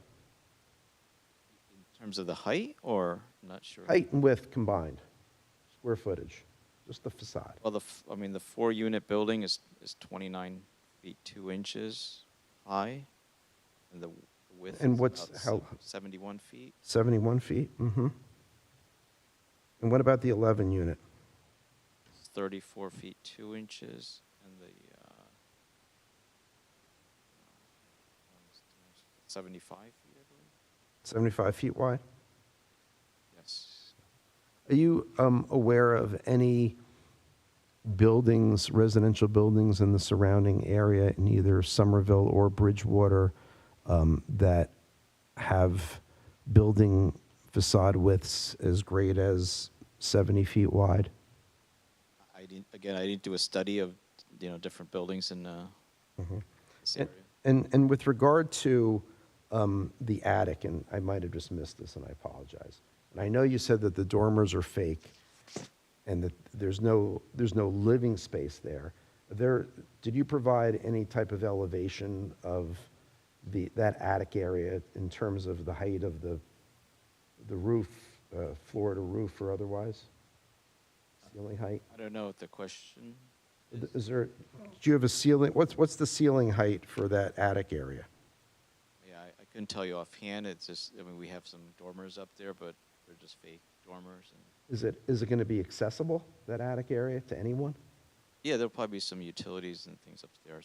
So, in the building, there's area for storage up there too, potentially. No, you can't store stuff up there. It's not going to have like a structural floor, but it'll be, you got to have insulation, and you always have to have access because it's just a code requirement to have access to spaces like that. Yes, so no storage, whether it's by residents or by the property owner, is contemplated for that attic area, correct? Okay, thanks. And somebody made a comment about the number of windows. I mean, I counted just on that front facade for the 11 unit, about 30 windows, not to include even those 3 doors that look like windows. You didn't do any review to determine, like, what are the most number of windows in the neighborhood that are on any facade, correct? You didn't look at No. that, right? Okay. No. And in terms of the bedrooms, I understand, I'm sorry, that's inarticulate. You have an 11-unit building and a 4-unit building. And the 4-unit building is all 2 bedrooms, and the 11-unit building is a mix of 1, 2, and 3s, plus, the efficiency, et cetera. What's the total number of kids potentially that could be living in these units combined? I mean, that's really not my. Yeah, I think that. Well, was what's the answered by total? What's the total applicant. number of bedrooms? I'll ask it that way. Well, let's see. The 4-unit has 2, 4, 8 Right. bedrooms. Mhm. 4-unit building. The 11-unit has 1, 2, 3.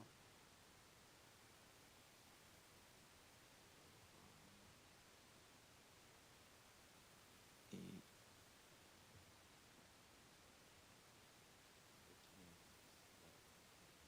19. So 19 plus the 8. So 27 bedrooms. The 11 unit has 21. Including efficiency. 11 years, 21. Okay, so that's 29 bedrooms. Right. No. Okay. Is that right? I wasn't counting the efficiency. It maybe All right, 0.5. they're 28 or 29, depending on how you count the efficiency. All right.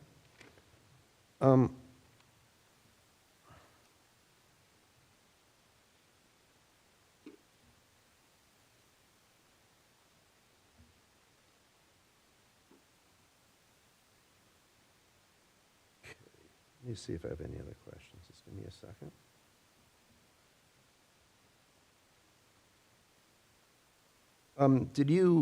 You didn't look at the surrounding residential neighborhoods in Bridgewater or Somerville to determine the style or materials of roofs, residential roofs, correct? Correct.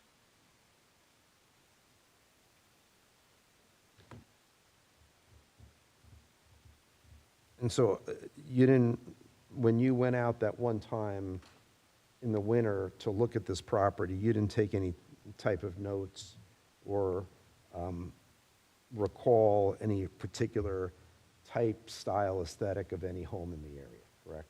Oh, just as that they essentially look like residential neighborhood that you'd see in a lot of other areas. And you didn't compare the square footage of these two buildings to any square footages in the neighborhood, correct? Whether you did it when you went to the site or whether you looked at tax records or otherwise, correct? Correct.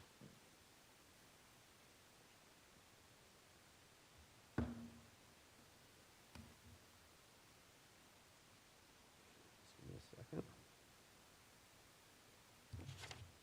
Probably all the questions I have. Yeah, nothing further. Thank you. Thank you, Mr. Simon. Mr. Chairman, I have a question for Ms. Sarmat. Yes, Mr. Ms. Sarmat, could you describe if there are any restrictions or any requirements for residents of affordable units in the bedrooms? In other words, if a affordable unit has 3 bedrooms, is there any requirement or limitation on the number of people that can reside in those units based upon the bedrooms? I believe, well, one, that because it's a lottery system in which these units, people are placed into these units, that there is, depending on the number of children, preferences, right, about things, but they would not put like a 1 person in a 3-bedroom, right, because they wouldn't meet the, the threshold for the need there. I think there is a limitation. I think it's 2 children per bedroom, and the children have to have their own bedroom. So I think there's a limitation on that. If we could get that for a subsequent hearing, because I know that question is alluded to here, and I just am curious about that. I do remember. Yeah, theoretically, but based upon that, you could figure out, the maximum number of children that could be produced. There are also studies that have been produced from Rutgers that estimate the number of school children based on a number of projects and developments over the years. So they have data, driven analyses of the estimates for school children from market rate units and affordable units. Right. That could be utilized. Mr. Mistry, when you, I guess this is kind of a hypothetical question, but whenever you are involved in designing a structure, like you were designing the structure for this property, do you take into account what's permitted in the zone that the property is located in? Yeah. Okay. Did you take into account the design of the structures on commercial properties adjacent to this site? In terms of, I don't understand the question. Mr. Simon asked the question, did you take into consideration the design of the residential structures adjacent to this site in Bridgewater, Somerville? And I'm asking you, did you take, and you answered his question, and I'm asking you, did you take into consideration the design, architectural design of the commercial properties adjacent to this property? No. Okay. Thank you. Mr. Simon, you had a question?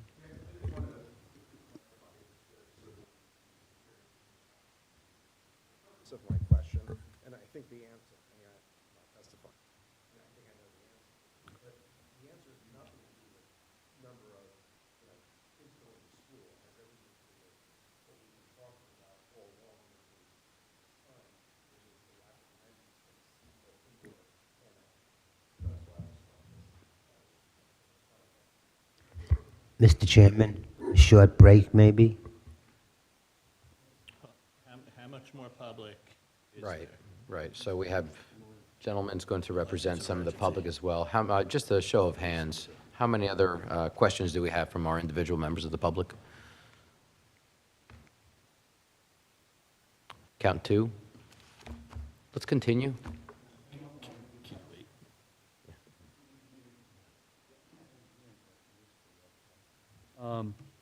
The sprinkler system, oh, I'm sorry.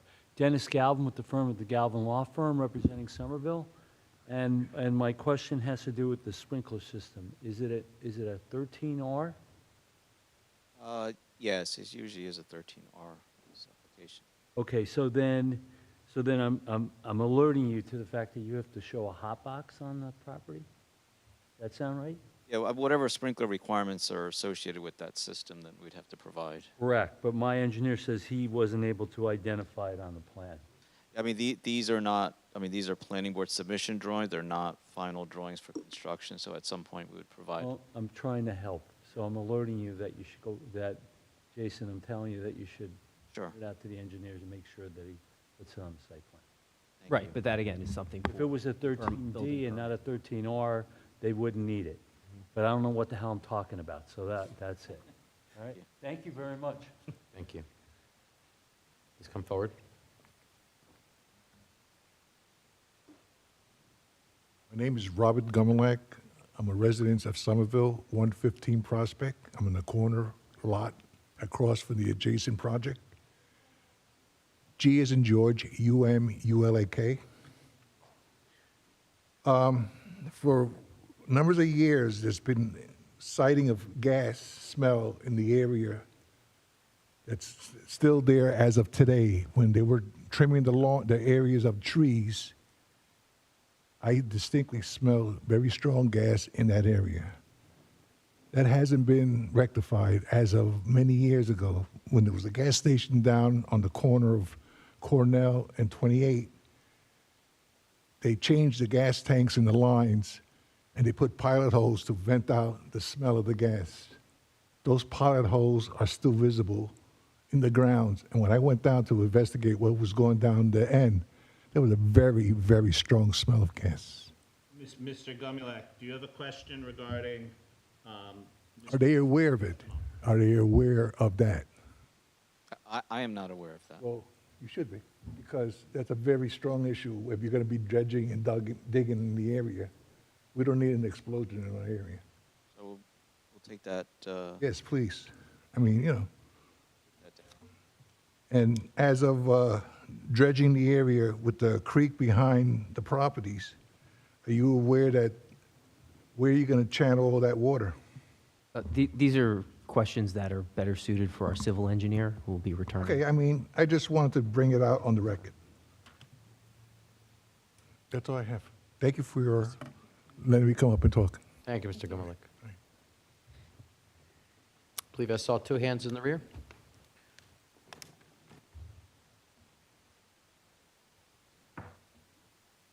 Could you just remind everyone to sign in, please, when they approach? Hi, my name is Jim Hand. I'm at 6 Arlene Drive in Somerville, New Jersey. And my question first is, there was mentioned earlier about an app used to control entrance to the buildings. My first question is are there other apps required to make full use of the facilities, to your knowledge? I'm not familiar with the whole. I'm not familiar with the whole app and That's entry more system. a question for Mr. Bruni. Okay.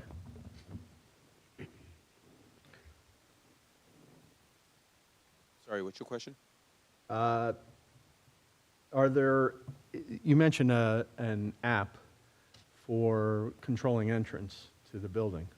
Are there other apps required to make full use of enjoyment of the property? No. Okay. Is it possible to get the terms and conditions and privacy policy of that app? I mean, I don't understand why it's a concern of the board and the site plan. That's, Well, okay. If I may, I have a bias that apps tend to be Trojan horses until proven otherwise.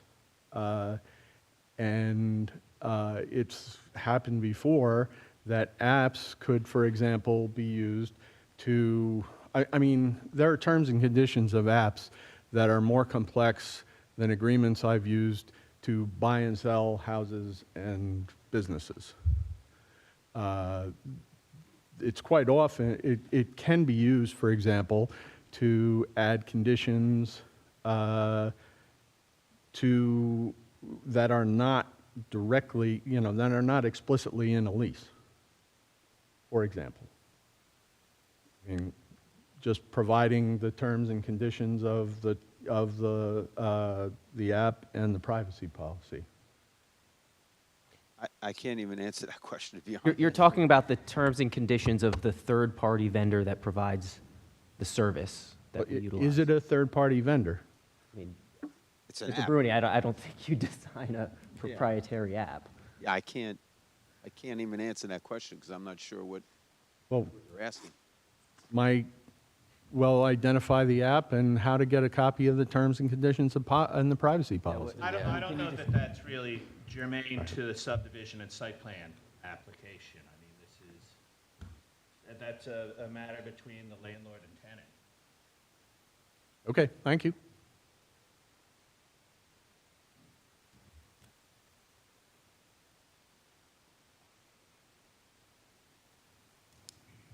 Good evening. My name's James Wallmacher, 19 Wurtsville Road, Hillsborough, New Jersey. Wohlmacher.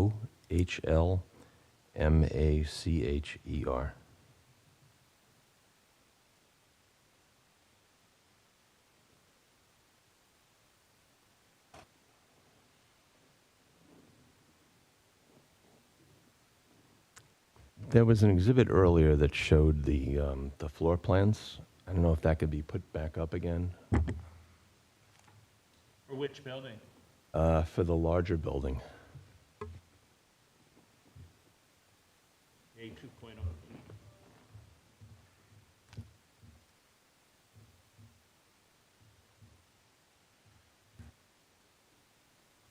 Connected, but it's not projecting right now. So I don't.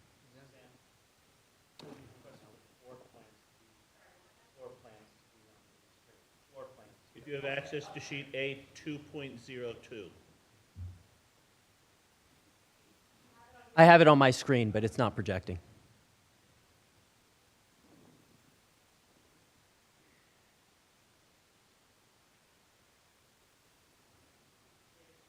Okay. Is there, while it boots up, is there a particular? Yeah, the lower right one is the larger building, first floor elevation, right? First floor plan? Suzanne, are you able to get it on the other? Oh, okay. Okay, so on the outside of the building, there's a row of 8, I guess they're the condensers, right, for the unit HVAC systems? And then there's another 4 in front of it. I think there was testimony that said that row of condensers is facing the highway. Yes. Is there another exhibit that shows the orientation of that building relative to the whole site? Here's the colorized site plan. I think this was Exhibit A2 that the engineer introduced. So you see it,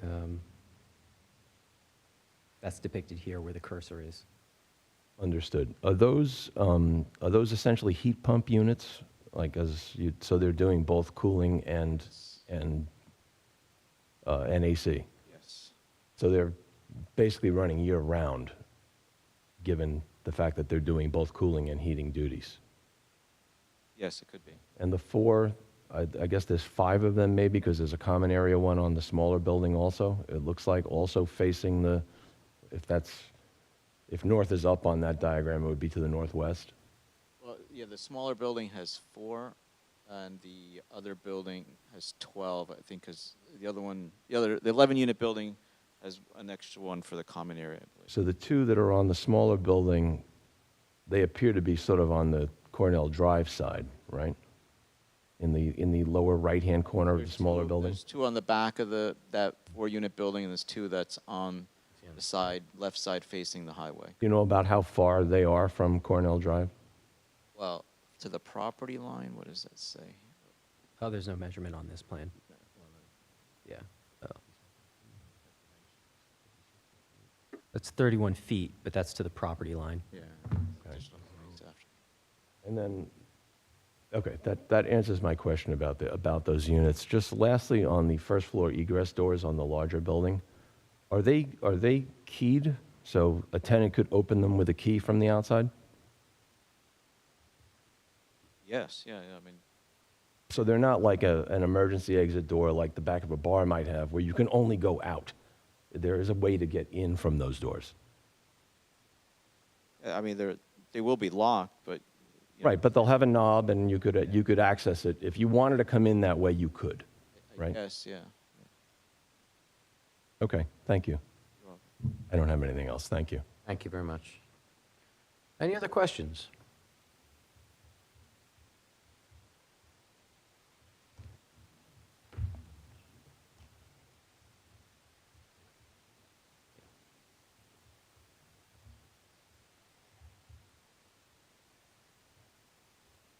Hi, Maria Tenoda, 322 West Summit Street in Somerville, Denoda.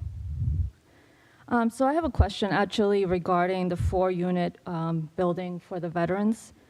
I found some information that said that generally for these buildings, you have an office location. I did not see that in the site plan. So is that something that you do have for your other units, for your other buildings? Like an on-site office? No, that's not proposed. Okay, because it says that there is, because it is a permanent supportive housing, that it does include services for the residents. No, it's special, it is special needs housing, not supportive. So special needs means they meet the qualifications of being disabled veterans, but it's independent living. So they don't have like a staff or Correct. physical therapy or anything Correct. like that? Okay, thank you.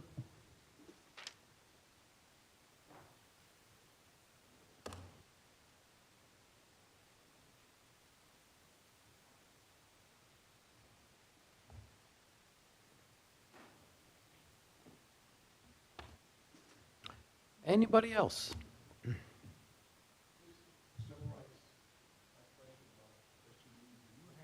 Ramps. Could you state Robert your name and address for the Robert record? Gummelak, 115 Prospect, Somerville.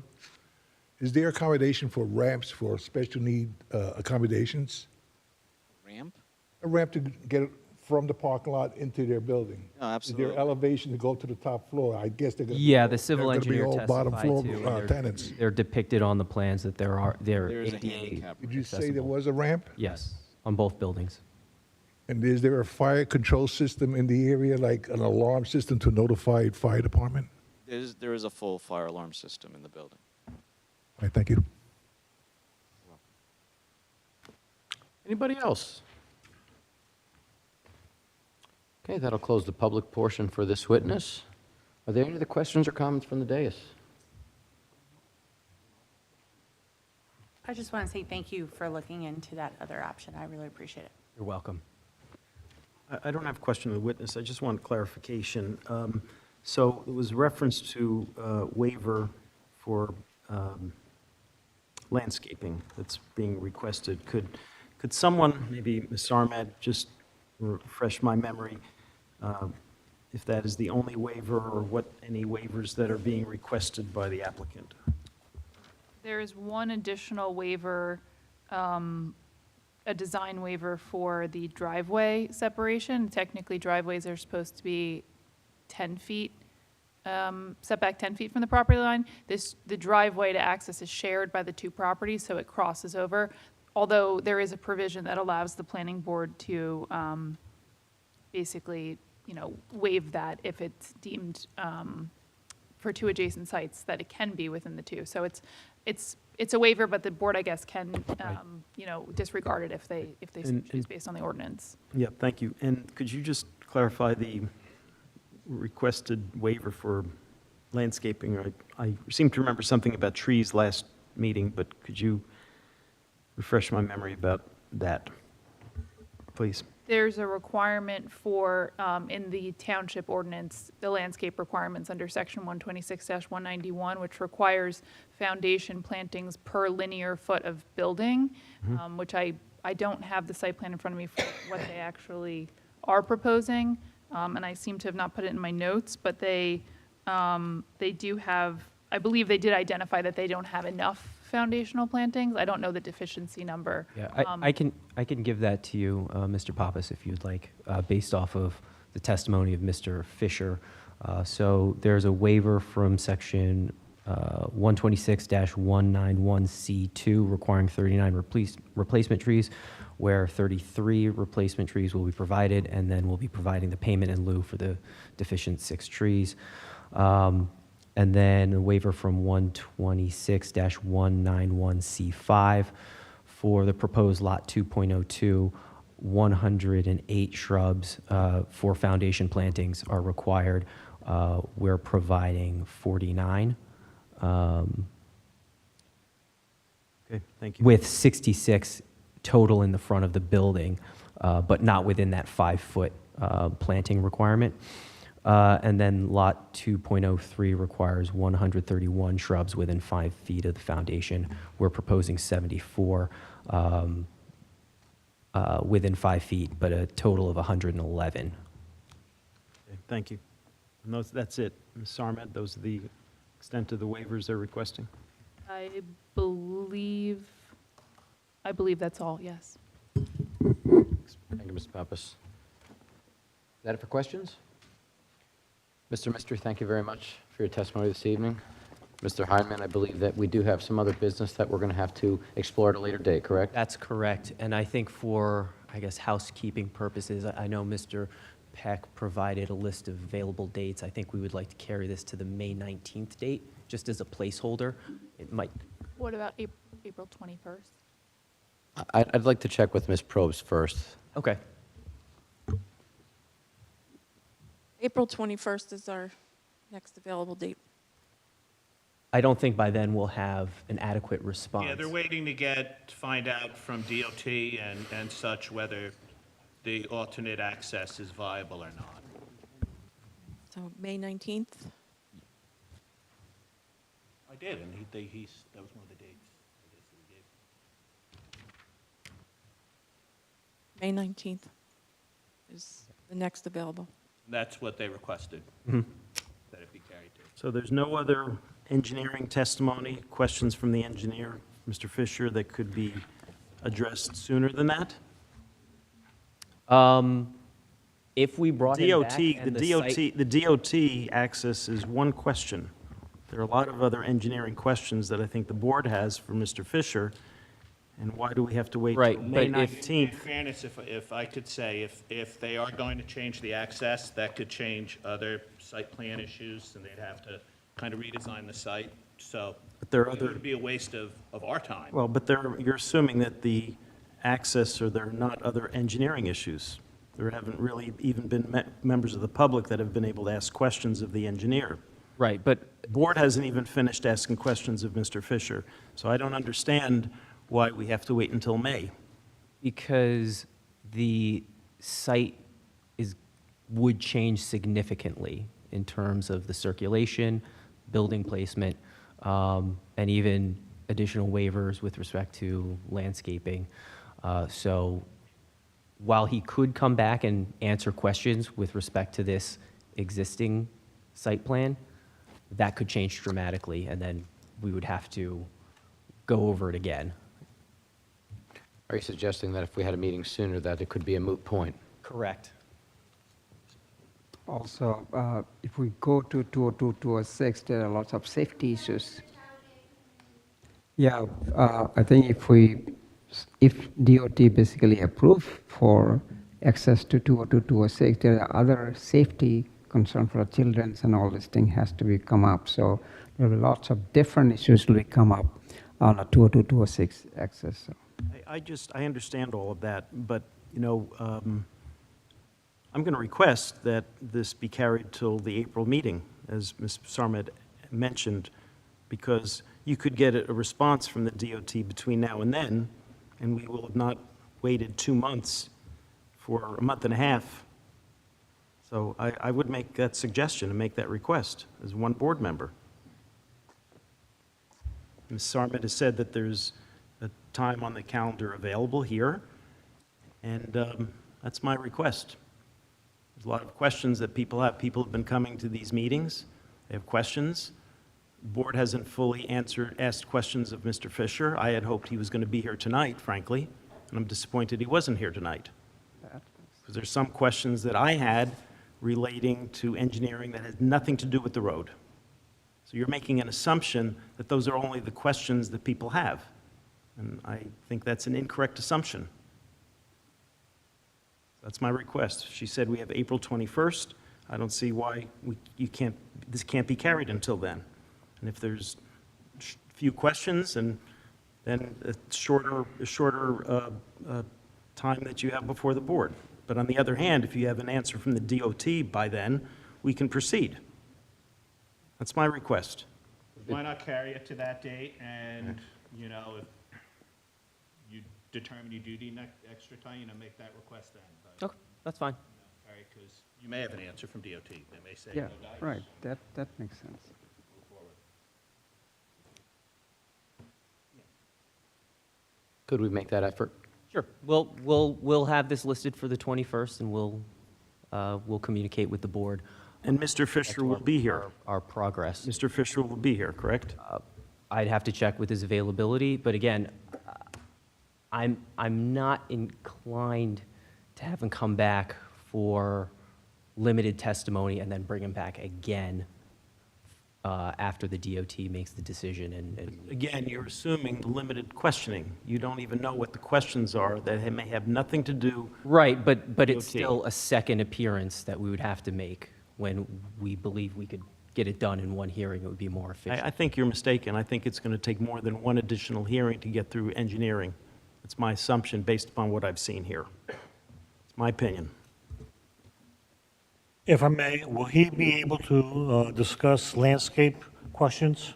I mean, he could, but that could be a moot point after we hear back from DOT. So we could have a discussion on what's currently proposed with the understanding that that might change. Yes. One of the things that, yes, Dennis Galvin, with the Galvin Law Firm for Somerville. What we would like from Somerville would be access from 202, 206, and not to go through Cornell Boulevard. If they're agreeable to that, no reason for us to be here, we go away. I don't know if the neighbors go away, but it does make some sense to wait till they got the answer and they revise the engineering plan. Quite honestly, I don't think they'll be ready in May, because it'll take time, once they get the notice from the DOT, to reverse the flow of the road, which is practical, and it should work, and I think the DOT will approve this. But I just wanted to offer that information, that you're aware of, because you're worried about the length of the hearing, but it might really be a more efficient way to handle it if we all throw up the white flag and walk away. Thank you. Mr. Hyman, sounds like you have some homework to do, some discussions need to be had. So if we could keep that date for the 21st on, and perhaps we can go ahead and figure out exactly what the rest of the course is going to be, if it's even possible to achieve that by that time. One last question, please, go ahead. Okay. Rob Simon from Herald Law. So I do appreciate what Mr. Pappas is getting at in terms of moving things along, of course.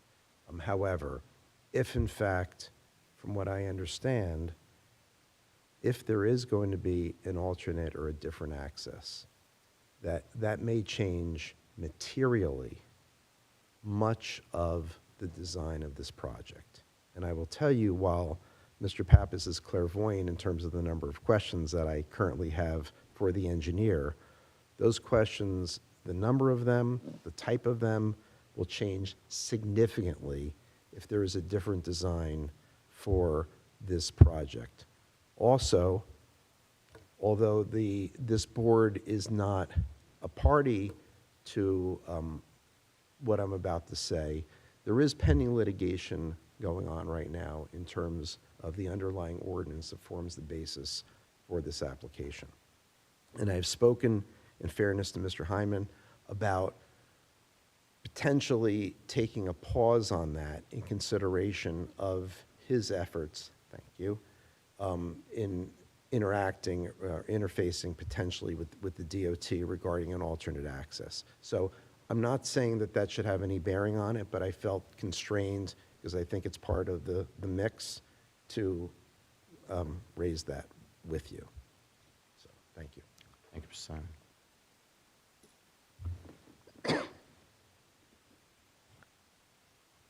Ms. Probst, could you just refresh the board on the 21st of April? What items we have that evening? We have nothing else scheduled at this time. Okay. Mr. Chairman. Yes. Just in order to kind of move things along, we do have other applications that are pending completeness. What we might want to do is, carry this to the 21st if the applicant is amenable to that, knowing that there may be some choices and things that, or, information that doesn't come around that may force it to be carried then to the 19th. We'll continue to keep the 19th held of May so that it could be carried to that date. And we may schedule another short application on the 21st in order to move that along. And if this gets carried and isn't heard, we won't lose the meeting essentially, because we do have a lot of stuff coming up besides this application. And so I wouldn't want to lose the meeting, if that's okay with the board and the applicant. Thank you, Ms. Sargent. Mr. Heinen, is that amenable to you? Yes.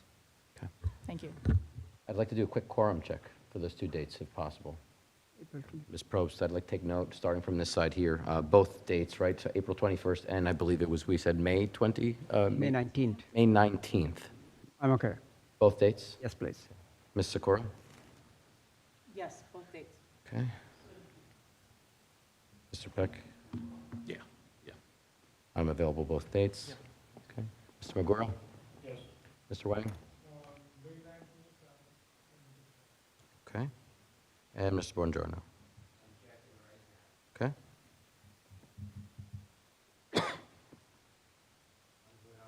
Sounds like we have a quorum. Okay, Ms. Probst, I believe we have our march orders. Before when we're finished with the hearing, we need to take a quorum check for another date. Very good. Are we agreed?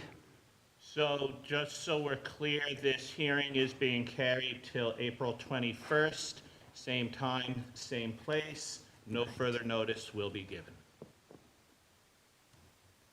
Thank you, Mr. Peck. Any other comments, Mr. Heineman? Thank you. Thank you. Okay, we look forward to seeing you at that date. Moving along, we have no business for this evening. We have the consideration of a additional meeting, a special meeting on June 2nd, which is not a normally scheduled date because of, we can't use the room. Okay? So we're contemplating an off-site meeting. We don't have a schedule for it yet. Yep. But if we could just check the quorum for that evening, for June 2nd. Absolutely, for June 2nd. I'm going to start this side here. Mr. Chowdhury, June 2nd. One second, I'm okay. Okay. Ms. Sikora? It should be good. Okay. Mr. Peck? Yeah. I should be okay. Okay, Mr. Magura? June 2nd. Okay. Mr. Wanning, Mr. Buongiorno? Ms. Probst, we have our answer. Thank you. Thank you. Any other questions? No. I'll take a motion to adjourn. I'll make the motion. Ms. Sikora, second, please. Yep. Mr. Magura, all in favor? Aye. Have a good night, everyone. Good night.